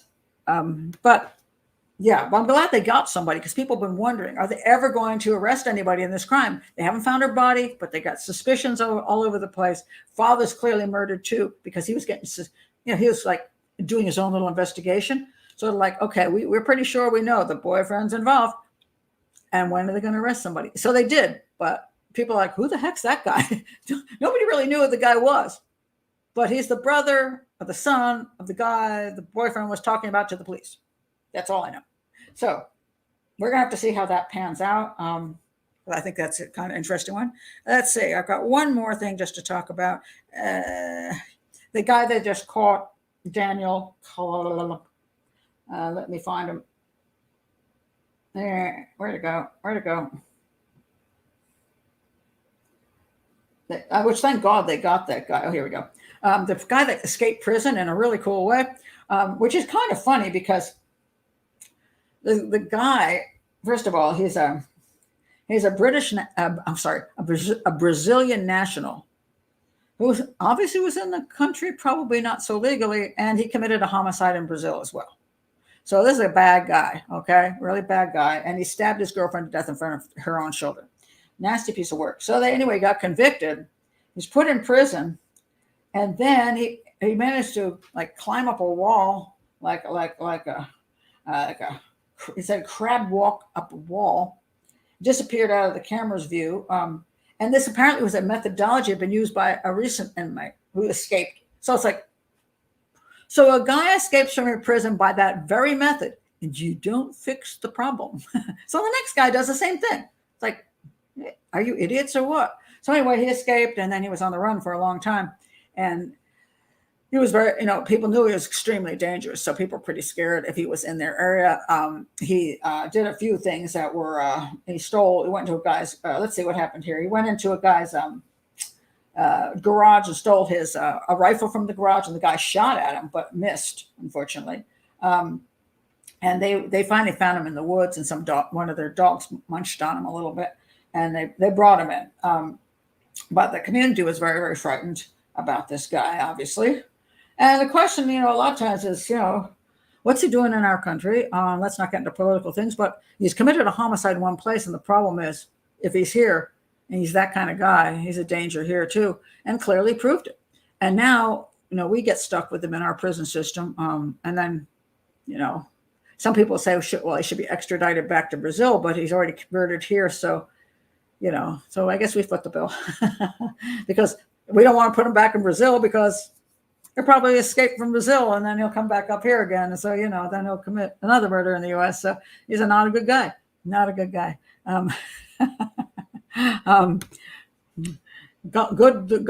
The dog got him for a treat. Yeah, that was pleasing. I mean, and finally, they were looking everywhere for him, and they were doing a pretty good job. He was out there, and there he is. They finally got him. He was out there, and just as scary as guy because he didn't have any issues with harming people or whatever else. It's lucky he did not go on a spree. This is the kind of guy that goes on spree homicide. You're already in for homicide. You start killing people, stealing their money, stealing their cars, and he didn't do that. So at least not that. Thank God. And they caught him. Dog, the bounty hunter, was about to jump in and start hunting too, as he usually does whenever there's good publicity. But I guess they beat him to the punch, so I guess he'll have something else to do. So, so the dog got him, not Dog the bounty hunter. Oh my God. A bullet, what? A bullet costs $1, Pat. What does that mean? I don't understand what that means. But they got him. So that was just a nice ending of sometimes, these guys get away and then they're able to slip away well enough that they can just blend into the population. I don't know why he was unable to do that. He decided to go the wild route, and going the wild route, unless he's one of these guys that knows how to live in a mountain with make fires and live underneath leaves, usually you're screwed. So I don't know. He was that sort, and he was from Brazil, so it's going to get cold soon. So it's just, I'm glad they got him because he was definitely a massive danger to the community. So that was good. So anyway, I think that's it today. Sorry, I started this whole thing off with everybody getting pissed at me and upsetting people, and I do apologize for that. It's not my intent. I'm fascinated with evidence, And I'm fascinated with whether evidence gets you convicted or not convicted, and how our jury system works. And whether I like somebody or not, or want to believe people or not, it has nothing to do with how our system should work. Because if you think it's okay to convict people with no evidence, one day that can be you. It can be one of your children, be somebody you know gets convicted without evidence. And that's frightening to me. There are cases I've had where I know who did it. I know. And people will say, well, shouldn't he be convicted? I'm like, but there's not enough evidence to convict him. Just because I know doesn't mean it's enough. And even though there's good circumstantial, if it's not enough, you just don't want to convict. There was that guy. I think I talked about that in the Linda Silva case that I worked up in Cape Cod. The guy, she was shot down. She left. If you haven't seen my show, it's she left a bar and she walked toward her car, and she was supposedly shot near her car. And the guy who eventually got convicted was a guy. She was a social worker, and there was a custody battle between some low-life guy and his low-life wife, and the low-life wife got the custody, and he was pissed about that. And supposedly that was enough months later for him to decide to shoot down Linda Silva, in spite of the fact that many other people were involved in the case too. So it was like, why would he pick just her, And he got convicted, mind you. Now, I don't believe he did it. I know a lot of stuff about that case, and I worked on that case, and I believe it had to do with drugs, not her involvement with drugs, but a relative's involvement with drugs and the mob there. It's more complicated, but the evidence points toward that and not toward this guy. What did the guy get convicted on? This is what the guy got convicted on. He got convicted by his ex-girlfriend, who said he had a gun like the gun that killed Linda Silva. I kid you not. I looked to see what else. What else? Supposedly he was out that night. He had no alibi. Okay. He came home. It had been raining. He was wet. I think it was raining. Can't remember that part. And this is what he got convicted on. He had a gun like the gun, but he got rid of the gun. It was like a gun everybody has, like a 38 or something. It's like half the town had that gun. What the heck? He got convicted. I have still not figured out how he got convicted on nothing. There was no witness. The gun wasn't there. It wasn't matched ballistically. It's just not ex-girlfriend. I think it's ex-wife. I don't like that guy. Yeah, he had a gun like the gun. That's enough to convict the guy? And a motive. Okay. If you think that's enough, if you want to believe the ex-wife, she's not lying, that's how you can convict somebody then. And this happens in the system all the time. It shouldn't, though. Now, am I absolutely 100% sure that I'm right about who committed the crime? Or is the state right that this guy was pissed off about the custody thing and shot her? Am I 100% positive I'm right and they're wrong? No. But from what I know, I'm very heavily leaning toward that I'm right. But I can't prove it. And I can't prove he didn't do it. That's a negative. He can't prove that because he doesn't have an alibi. He could have done it.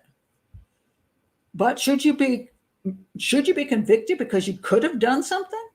And that's the problem. That's why I'm talking about evidence. Why I get so upset about this evidence thing. Just because somebody could have done it, and that's where I was coming down with Masterson. He could have done what those women said. He could have. But what is the proof besides their claim? If there's no proof, there's no proof. But yet he got 30 years. And I find that frightening, whether you like the guy or you don't, or whether the women are truly telling the truth or not. It's still, a system should not work like that. That's frightening, absolutely frightening. And a hung jury should not result in yet another trial because the prosecution decides if it doesn't get the result it wants, it can keep trying and trying until it does. That's frightening too. So there's something wrong with the system. And I point that out because I want a system based on evidence. And I want a system based on people being able to analyze evidence and not bringing emotions and agendas and everything else into it. Maybe you think Scientology is disgusting, and maybe you think that the Scientologist community is like a cult and they prevented these women from talking, blah, blah, blah. Maybe they did. Maybe the women, there's some issue about the women talking to the Scientologists, and they said, don't bring this, make it public. Well, maybe because they said there's no proof and we don't want our organization that blemished like that. Well, that's not unreasonable. This is said by a lot of organizations. If you don't know it's absolutely true, we'd rather you not put that out in the media. I don't have to approve or disapprove of that. It's just, I understand it. And I don't have to like or dislike Scientology. So evidence is evidence. And when you don't have evidence, you don't have evidence. So anyway, that is my soapbox on evidence. Well, let's see if you go back and hate me by the time you're finished with it. Oh my goodness. Thank you, Harper. We shouldn't convict by emotion only. No, we shouldn't. And we cannot just believe people because we want to believe them. If that's true, that's what happened with the Satanic Panic too. It's like we have to believe children. Why? You have to believe children. Well, because they were victims. Well, we don't know if they were victims. And some women who claim they've been raped are not victims. Many are, but some are not. So what do you do about that? A victim label does not make you a victim. It's a label. And evidence proves whether you have been one or you haven't been one. Or if you don't have the evidence, you may have been one. And I'm not saying there aren't a lot of women out there and men and children who have been victimized and victims and can't prove it. So you can be a victim and not be able to prove it. But that doesn't mean we shouldn't require evidence to prove it when you're in a court system. Sometimes life sucks and you get the raw deal. You do. In my opinion, from what I'm seeing in that case of Masterson, I just don't see the evidence there that is solid enough that he should have been given 30 years sentence. And do I think if it's true that the two women were abused like they say they were, do I feel sorry for them? Absolutely. That sucks. But it's, again, a justice system should be based on evidence. And if we're going to throw that out and replace it with emotion and agenda, which we have, which we do, and that's our problem. We are doing that, and we need to stop doing that. But anyway, yeah, I say it's been a long day. I've already gotten people hating me for this, and I got people hating me for that. So, and and some people never come back because they don't like where I go with that. What I wish people would do, and I say this many times, is, there are people who come and they see one video I've done and they really disagree with me on that. And they have the right to. And they're like, you're completely wrong, blah, blah, blah, blah, blah. So I'll never, ever watch another video that you've done. Up until now, I thought you were fantastic. I thought 49 of your videos were great. But this 50th one shows me you're a moron. It's like, why don't you just not like the 50th one? If you're learning something from the other 49 and may learn something from the next 49, maybe you could just say, it's a one-off. That one that one upset me, didn't piss me off. So I'm glad she doesn't usually talk about that stuff. So I can take advantage of the other things to learn. But that's what learning is about. It's not always having things comfortable and everybody saying everything you want to, say it your way and all that. So the same thing with the Kerry issue, Kerry Ranson. There are people who liked what I had to say in my video, and there are some who didn't. And they have the right to have different feelings about that particular video. But I'll guarantee you this. I don't do things for clicks. I do things for education. And I let the chips fall where they may. And maybe some people think that's harsh. Maybe people think that I should be more careful. And that's what some channels do. Oh my goodness. Even when I was on television, I used to see people do this. Well, it's possible, but it's also not possible. It's like, what are you saying? Because they were so afraid to say anything that would piss somebody off. And no matter what you do, this group's pissed off or this group's pissed off. You can't satisfy everybody. So if you have a case, that's a big case. Somebody's going to be on this side, somebody's going to be on that side. And unless you play your little, I'm not going to commit to anything, then why are you even talking? Just go away. If you really don't have an opinion, you really can't present evidence of why you think the way you do. You can't present an analysis. You're just going to do garbage stuff so you can sit on TV and go, oh, everybody's really concerned and we hope that. All right. I don't waste my time with that nonsense. I want to hear what your person has to say based on evidence. And, I say I don't always agree with it, but at least I want to hear it. So anyway.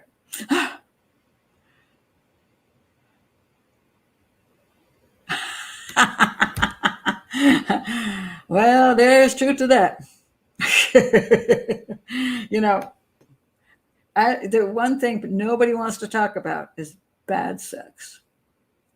Well, bad sex. Some sex is not good.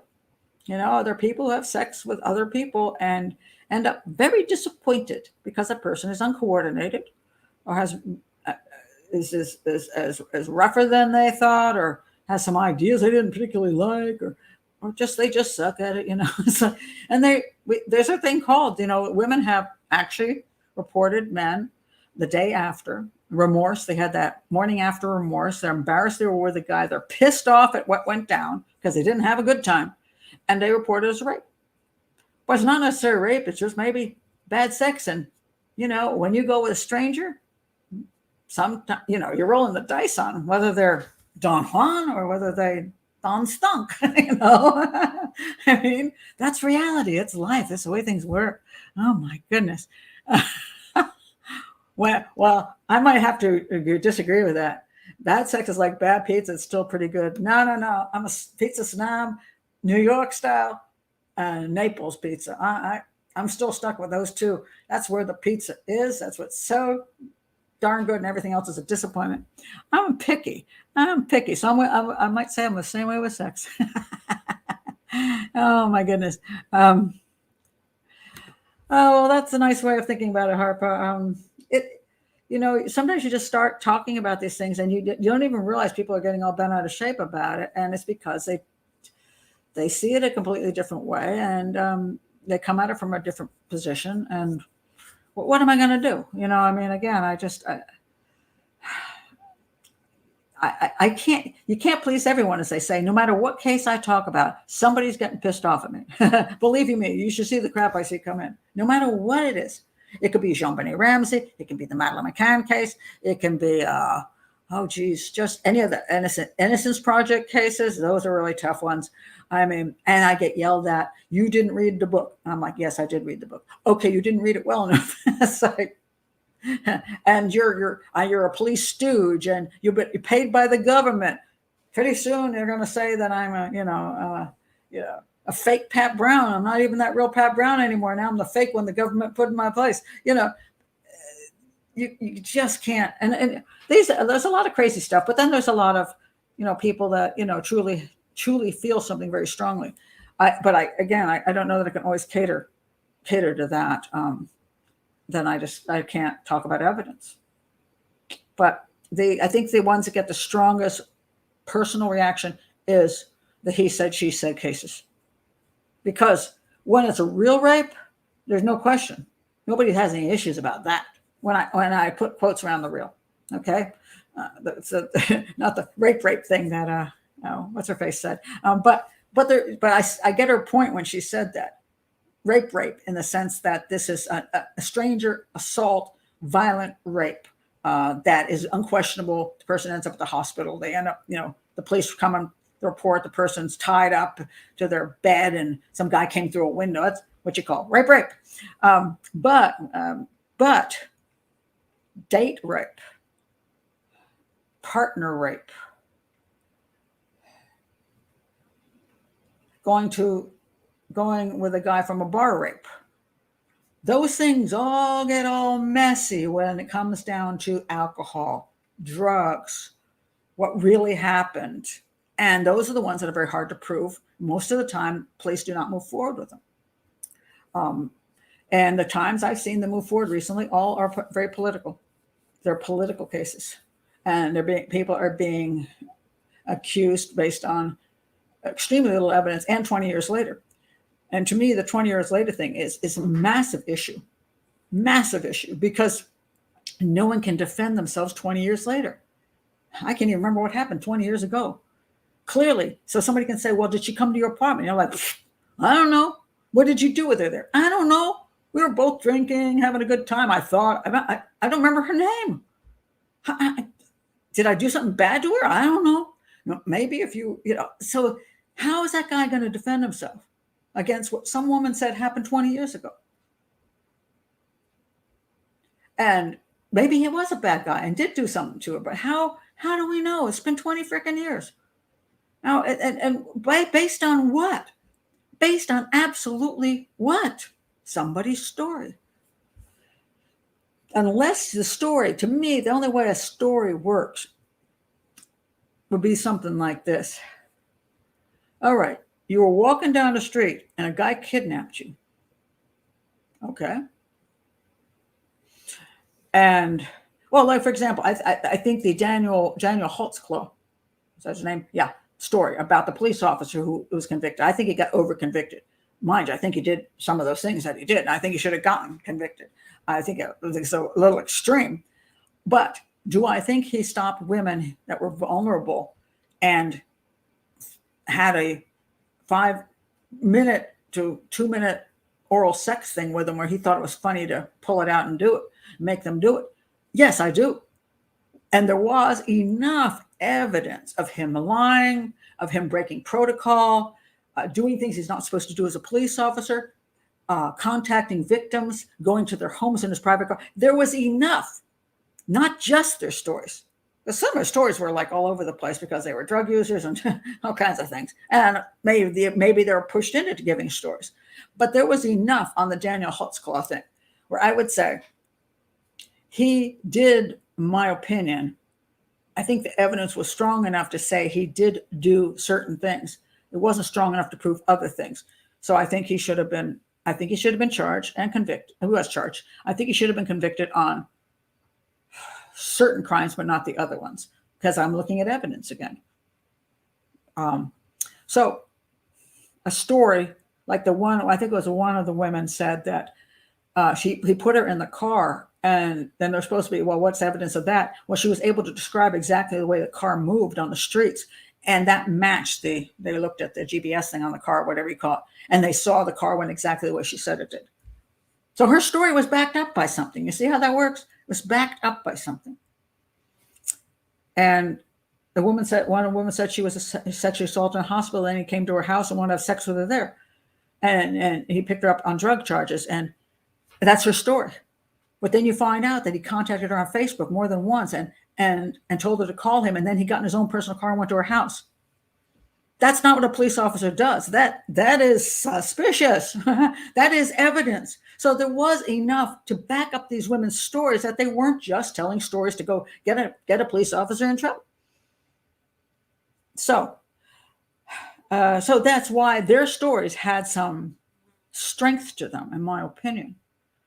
But 20-year-old stories about what happened when the two of us were alone aren't really good, strong stories, in my opinion. I don't understand how that flies in a court of law. But, there we go. Yeah, that is correct. Some viewers were offended and probably will disappear. I'm probably suffering from depression. No. Oh. Maybe just other issues. Oh my goodness. No. Did you? No. I mean, no. All of you love me. No, I'm not delusional. There's literally, I mean, there's a lot of people who just quit YouTube. And look at Ken Maines. He won't even take comments anymore. He's like, I'm done. And he couldn't take it. And I didn't even know he was getting bad comments. I thought everybody loved Ken Maines because, he's the old detective guy with the tats and all that stuff. And I have my issues with his little bromance with a idiot on death row, the psychopath who keeps analyzing crimes for him. It makes me throw up. Other than that, I don't have issues with his show. And I think now he does have some, if you join certain things, he's doing what I'm doing. He's having only people within, like he's doing it through, I think, YouTube, but has his private group, and he'll let them have some comments. But he turned off general comments because generally they're not a lot of not so nice ones, and it takes tolls on people. It really, really affects them. I know it's no matter what, you don't like to make people mad. You don't like people to be unhappy, and you don't like people to hate you. It's just, that's normal. I've just been in this business long enough, and I know what my purpose is. And so, I'm able to just say, well, that sucks, but I let it go. So no, it doesn't do me in. I just, it's just a shame. It's a shame. I have to recognize it's a shame. And, but as everybody says, the more you're out here, the less you can please everybody. And that's true. And if you're going to speak truthfully about things, some people don't like it, so that's the way it goes. Yeah. He canned all comments on his regular show. He got fed up with and I say I didn't have any idea anybody was attacking him, because he's not the type I thought that anybody would attack. Everything looks good with him. I mean, he's a detective. He has a very peaceful, calm show. He's not too offensive. He's, but for older women like myself, and somebody who comes out of a more unique background, shall we say, as an independent criminal profiler, I get a lot of attacks, that I'm a fraud and that I blah, blah, blah, and I'm an old hag, and I get all kinds of very unfriendly things. I didn't think he was getting that, but maybe he was just deleting really fast. So he didn't, because people don't, I block people for the same reason. I don't want people to see nastiness on the show. I mean, I don't want them to come and be watching my show, and they're seeing in the comment, they check the comments out, and everybody's like, Pat's an asshole, Pat's a jerk, Pat's this, Pat's that. I don't want them to see all the negative stuff. I want them to make up their own mind. And so I usually do. And it's my house. So if you're going to come and crap in my house, I will block you. I mean, what I hope is that when people disagree with me, they just go away. If you don't like my channel, you don't have to like every channel. You don't have to like me. There's other channels. Just go. If this channel doesn't work for you, go find a channel. I mean, I'm trying to teach, and I'm not saying I don't have something valuable to teach, and people can learn from. But if it doesn't it makes them that miserable, go someplace else. And you're free to do that. We're all free to choose another place to get our learning from, and to have our social time with, or whatever.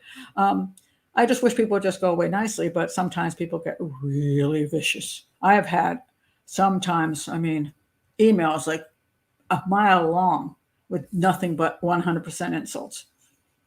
And sometimes when people used to like me, that's the way it goes. Yeah, exactly. Change the channel, Yeah. And my God, YouTube has 30 million channels. There's a lot of them here. Yeah. I'm not politically correct, a people pleaser. Oh, thank you, Our Harper. I'm glad you like that about me, because this channel's about evidence. It's just, I do different things in different places. I'm a different person in different places. I have political opinions, and I keep them in a different place. And but I like people of all who have many, many thoughts and many different political viewpoints. I don't have a problem with this, but this is not the channel for it. I have talked about some politically explosive cases, but only because of the evidence. That's why. It's, again, the evidence. And people ask me over and over, can you talk about this? And sometimes I do not really want to, because I know it's going to be a political mess. And I will say, this is not political. I'm going to talk about the evidence, but that doesn't always work. And I think the whole the Me Too movement has been very, very volatile. People get very upset very quickly if you don't believe women. And I'm sorry, but women aren't to be believed any more than men are to be believed. They're human beings. That's why I say women can be psychopaths too. Women can murder their children. Women can murder babies in the hospital. Women can commit horrific crimes. Just because they're females, it doesn't mean they can't commit a horrific crime. There are psychopathic females, narcissistic females. There are a lot of females I don't want in my life. And then there are wonderful ones, but they're humans. So if you're going to look at evidence as a criminal profiler or as a detective, you can't just say, well, she's a woman, so we'll just believe her. No, you can't do it. You can't. So if that's your viewpoint, as a female, if you say we should believe victims, and the victims aren't proven to be victims, they could be victims. But if you're thinking just because a woman says she's a victim that you must believe her, do not become a detective and do not go on a jury, because you're not paying attention to evidence. You're paying attention to some emotional thing in here, which tells you that when women speak, they don't lie. If women talk about sexual assault, they do not lie. Women are always right and men are always wrong. And that's not good if you're going to be somebody who is making determinations on case issues. That's frightening as hell.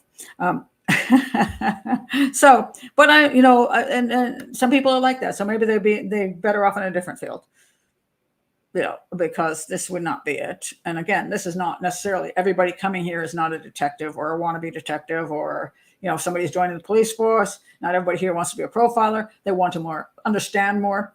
I mean, I'm open to anybody who wants to learn, but I will say, if that's your viewpoint, that all people who claim they're victims must be believed because they say they're victims, you don't belong in the investigative field. And, not all children tell the truth. Anybody crying is not necessarily telling the truth. So, you have to be able to be objective. You have to be. And you should be if you're an investigator. You should be if you're a criminal profiler. And you should be if you're on a jury. But that's why I don't like the jury system, because I see a lot of people. I'm thinking, oh my God, do not become a juror, because, oh my God, I wouldn't want you on a jury. And you might be a nice person, but I still don't want you on a jury. Oh my goodness. Well, that's an interesting point. Harper says lies are a psychopathic female's weapon of choice. Well, all psychopaths lie. That's just their nature. But women have, because of societal things, a lot of women have learned, or that version, use a lot of deception and manipulation within the relationship in order to make sure things happen the way they want them to happen. Men have a kind of a different way of approaching it. Psychopathic males are, it's just a differing. You got your male thing, you got your female thing. It's just, and depending on the society too, we have to understand that different societies have different methodologies. So that's one of the reasons why also, when you are doing investigation, profiling, you got to pay attention to what society you're looking at, because it's different someplace else. What happens in Jamaica, how people behave, is different than what happens in Mexico, which is different than what happens in the US, which happens in Canada, which happens in Denmark. All different ways of thinking. Now, there's some similarities, but there's still cultural differences. Choices of weapons are often cultural. Choices of crimes are often cultural. How people manage things is different culturally. So, and then that's just how the society is structured, allows what kind of crime it allows, and what kind of police force we have, what kind of justice system we have. All of these things make up something. So when your person is going to commit a crime, they do so usually within their culture they live in. And sometimes one of the things that gets interesting is when somebody from one culture ends up in another culture and commits a crime there. And sometimes it's confusing to that culture because they don't understand the crime that guy just committed. And on the other hand, he doesn't understand the culture he's in when he's committing the crime. So, but you have to look at that as another element of things. What does that mean? I think one of the simple examples I once used, I called a police department in California because somebody went in. I forgot what happened now, but they went into the house, and the question was, who are these people that broke in, and why did they break in? And I said, well, I think they know they have gold. And the reason they would know they have gold is because this was a fairly wealthy Indian family who donated a lot to the mandirs, the temples in the area. And anybody who knows an Indian, or at least a middle class, upper class Indian, knows that they like 22 karat gold. And now some of the younger generation isn't into it, but the older generation definitely is. And they usually have a safe in the house, and the safe in the house has 22 karat gold in there. Necklaces, bangles, jewelry, just different types of jewelry, and it adds up. Some Indians don't actually put it in the safe. They put it in a drawer, which is really useful. And some Indians put their jewelry in a safe deposit box in the bank, which annoys the hell out of the bank, because when the weekend comes, they want to go to a get together. They show up at the bank, go to this, and want to get into the safe deposit box. And most people, get a safe deposit box. They show up once a year, if that. And Indians are showing up every week because they got a party to go to, and they want to get into the box and get the gold jewelry out. And the bank people are like, oh my God, they're back again. This is a cultural thing. So I said, look for somebody who knows. I would look in that particular community. This particular crime, I think, was not committed by somebody outside the community. They knew what was in that house, because an American wouldn't have a clue. So it's just learning stuff. There was another interesting one actually happened in Virginia. It was also with the Indian community. What happened was there was a, I think, I'm not sure if it was Mexican. At the time, I believe it was, but there were some house cleaners who had cleaned in that area. And what they noted was that Indians had jewelry. So what they did was they weren't stealing from the people. They had these gangs or something, and they would go around the community looking in the windows to see if they saw things like a Ganesh elephant, that is a worship thing, or they saw Indian decorations. They knew to now. So there was all of a sudden all these crimes against these Indian households, and people breaking in because they were looking for the ornaments that would say it's an Indian household, because they thought they could find jewelry there. So again, cultural issues. So you have to understand these things. That's how evidence works. So we have a diamond person, white gold. Nah. Oh, sorry. I'm a 22 karat gold person. I'm just like an Indian lady. Well, it's great. It's really bright and shiny, and it's worth so much that when you own it, it's like putting money in the bank, and you can resell for a good price, as opposed to 14 karat, which is no Indian will buy. So, but these are cultural things, but they are part of investigations. So how do women think? How do men think? How do women from that culture think? How do men from that culture think? How do people from Prince George's County, where I live, think, as compared to how do people in LA think? It can be different. And sometimes what problems is when you're trying to investigate, say, cultures, a subculture you're not familiar with, or outside culture you're not familiar with, you don't know what to do with the dang case, because it just doesn't register with you. You don't understand what the people are doing, or what anything means. So that's when you need to ask for help. If it's a subculture and you're like, I just don't know. And sometimes when I've done investigations, profiling, gone to a certain area, I actually gather the people of that community together to tell me what I need to know, because I'm like, I don't know anything about this community. I don't know what happens here. I don't know how you live. I don't know what's normal and not normal. I need you to tell me. So, you get your own, encourage that. That's why if you're a good investigator, you talk to a lot of people, do a lot of interviews to understand what you're looking at, because you might just have no clue. I mean, like I'm near Baltimore. I'm half an hour from Baltimore. I don't understand the drug world in Baltimore, but if you watch The Wire, you might, you start to understand a little bit more about one of the best shows ever made about Baltimore. But I mean, I'm not part of that. I don't live there.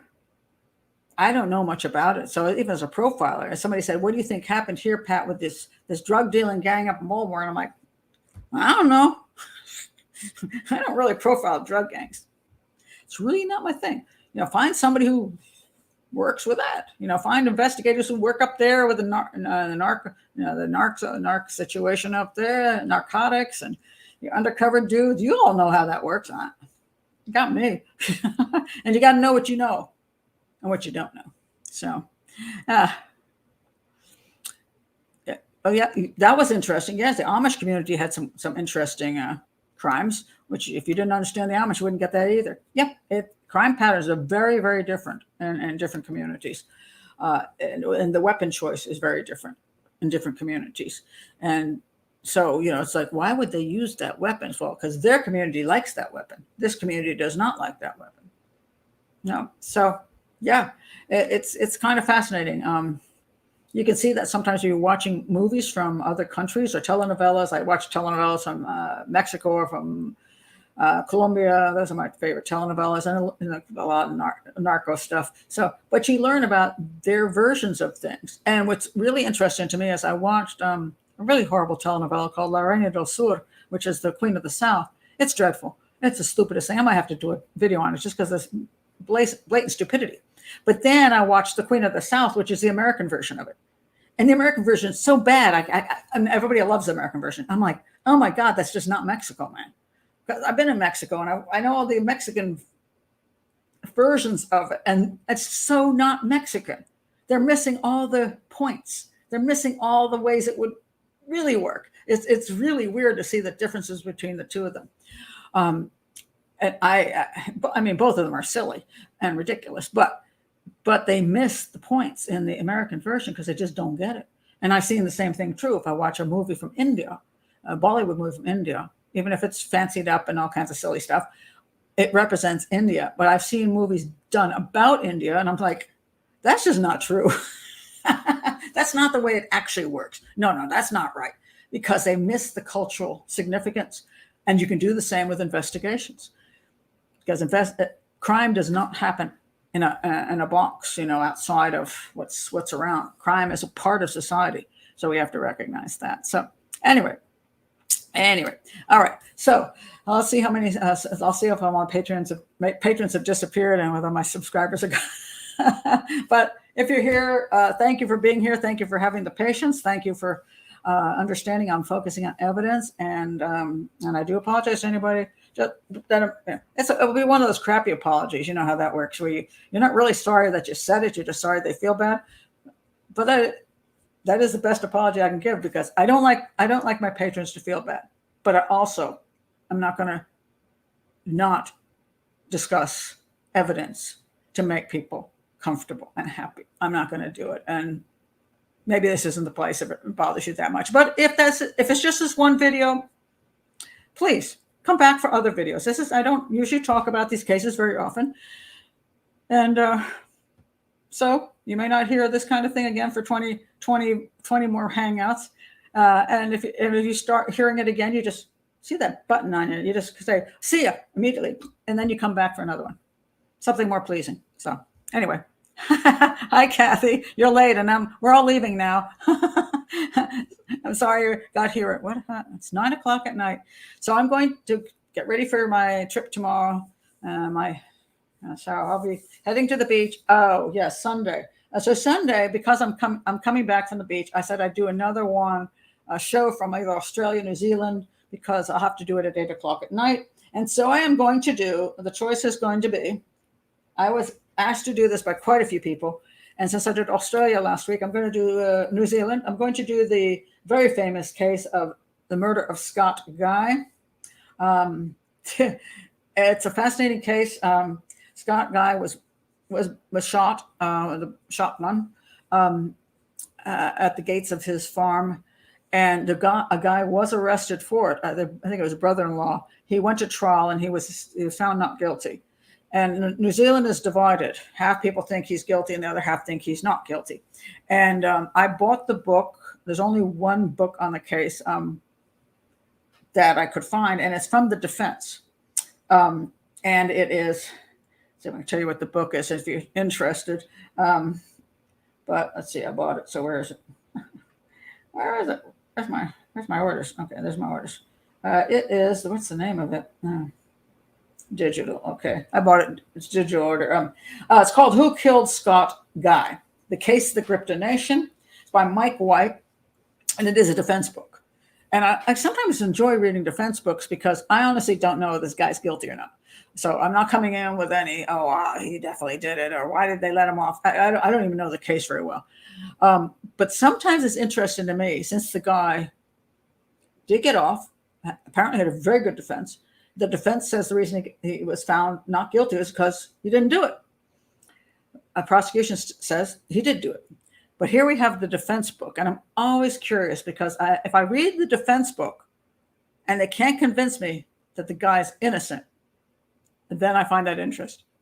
So I see that with documentaries, like us making a murderer. Oh, we're making a murderer. We're gonna, we're gonna show how guilty this guy is. And I'm going, wow, you're convincing me he's in. I mean, what? I'm sorry, making a murder. How innocent Stephen Avery is. And I'm looking at this whole thing, going, my God, is he guilty? So I'm not. So we have something that's trying to influence me one direction. I'm actually thinking the opposite.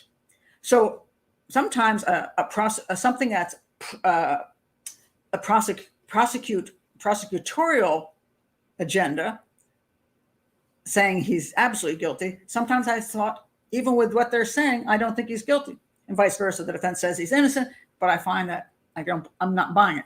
So I don't know. So I'm going to be interested to read the defense book and see whether they can convince me the guy shouldn't have been convicted, which he wasn't. And thank God he wasn't, right? So far the case is still open. Nobody else has been charged. But the prosecution basically says, we're not looking. So clearly they think the right guy was the guy that got off, and therefore they're not wasting their time doing anymore, looking at the other suspects that the defense says they should have looked at. So that'll be interesting. So Scott Guy, yeah. So we'll see. A guy, last name is G-U-Y. Yep, that's correct. Scott G-U-Y, Guy. So it's gonna be interesting. I'm also gonna do something on the new what's it called now? Convicting a Murder. Forgot what it's called. It's now out. It's like an 8-part series. It's the opposite, that Making a Murder is garbage and Stephen Avery's guilty as hell, and they're going to show you what the other documentary didn't show. I have not seen it yet. Of course, anybody who knows me knows I think Stephen Avery is a serial killer and is guilty as all get out. He didn't commit the first crime that he was convicted of. It was amazingly just, looked like the other guy that did it, and there were 2 creepy guys running around, and he was wrongly convicted of that. But Teresa Halbach, he killed Teresa Halbach. So I'm curious to see. I've saw the Making Murderer stuff, so I'm curious to see what they're going to present that will show us what Making Murderer left out, and will it be convincing? I mean, I'm already convinced, but I want to know if they can convince other people, whether they have good evidence and information to offset the other documentary. Okay, so we'll find out. But I'm going to do where to watch it. I think it's on the Daily Wire, but I think you can see it on. I think I found it through. Hold on a second. Let me look here. I think I actually found it through. What is it? I think it's called Convicting. Let me look at it again here. Let's see if it's up. I thought I found it through. Yeah, Convicting a Murder, episode 1. Oh, well. It's right on YouTube. Yep, Convicting a Murderer, Daily Wire putting it out. Already we've got, that's episode 1 is up. Episode 2 is up. Yeah, so I think they're putting the episodes also on YouTube. So at least you can see it for free. I don't know what happens. I think you can also go over the Daily Wire and see it for free, although I think they have a paywall for a lot of stuff, but I think that one's free. It's Candace Owens is doing it, and she's a very political person. So a lot of people are going to be objecting to this because Candace Owens is the one who's hosting it. Obviously, she's conservative. And so, again, looking at will they present evidence is the question. Well, I think he's guilty anyway. The evidence to me was so overwhelming. But I want to see what they present. I want to see if they can put out enough stuff that maybe some Stephen Avery people will say, oh my God, what was I thinking? I never knew this because they left it out of the documentary I watched. So anyway, that's oh yes, he did. Yes, he got married to a woman while he was in prison. Sure enough. Oh, Lord. Well, I can understand the first one because theoretically he's innocent. But after Teresa Halbach, nobody should have had anything to do with that dude. So yeah. So anyway, oh, that's good. Harper says, Making a Murderer got me until I watched your take, Pat. Oh, I'm glad I could change your mind on that. It was so outrageous. It's one of those, it made Netflix. It made Netflix, you know what I mean? And it made them a bundle. And it was it was extremely well done, but extremely manipulative and extremely biased and extremely full of lies. But I understand why some people fell for that crap, because they didn't have an alternative, and it was being so, it just took off, steamrolled over the country. And people still to this day think that guy's innocent. It's all get out, and I've had so many really, really negative stuff on my video on that. And again, what am I supposed to do? Go with the program? And say, well, it's possible he's innocent. Probably not going to happen. If you know me, it'll never happen. So anyway, I will see you all on Sunday if you're coming back at 8 p.m. So for the Scott guy, and I'm really in the dark at the moment, so I have no idea what to think about it at all. So I'm going to be reading the book and checking as much other information as I can, because I have to try to get the prosecution side somewhere in there. But yeah. So I'll be here at 8 o'clock on Sunday, and I will be putting up the last hangout. Will eventually get up, and the last show. I've been trying to explain to people. Some people said, well, YouTube isn't putting up your shows on time. Like you're doing the show here, and then the show doesn't show up for a week.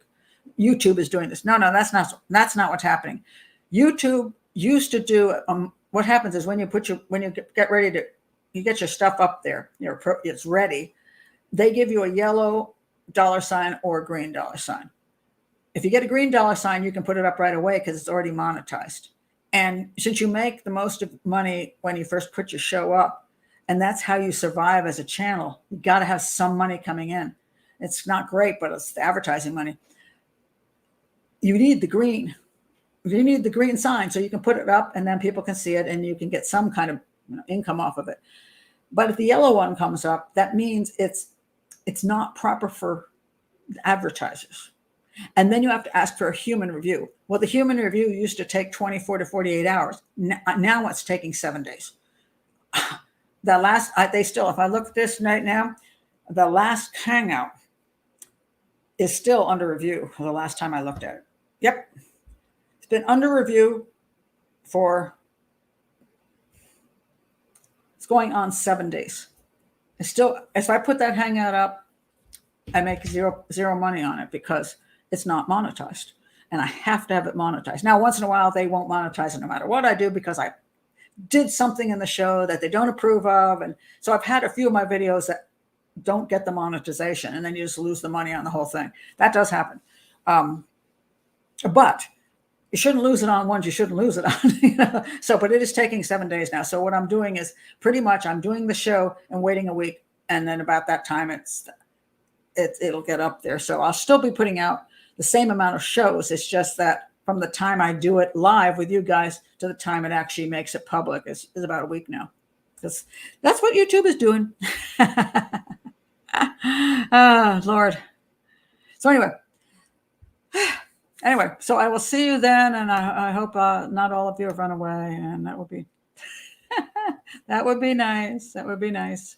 And yes, I shall carry on. Anyway, thank you for being here. See you next time. Bye.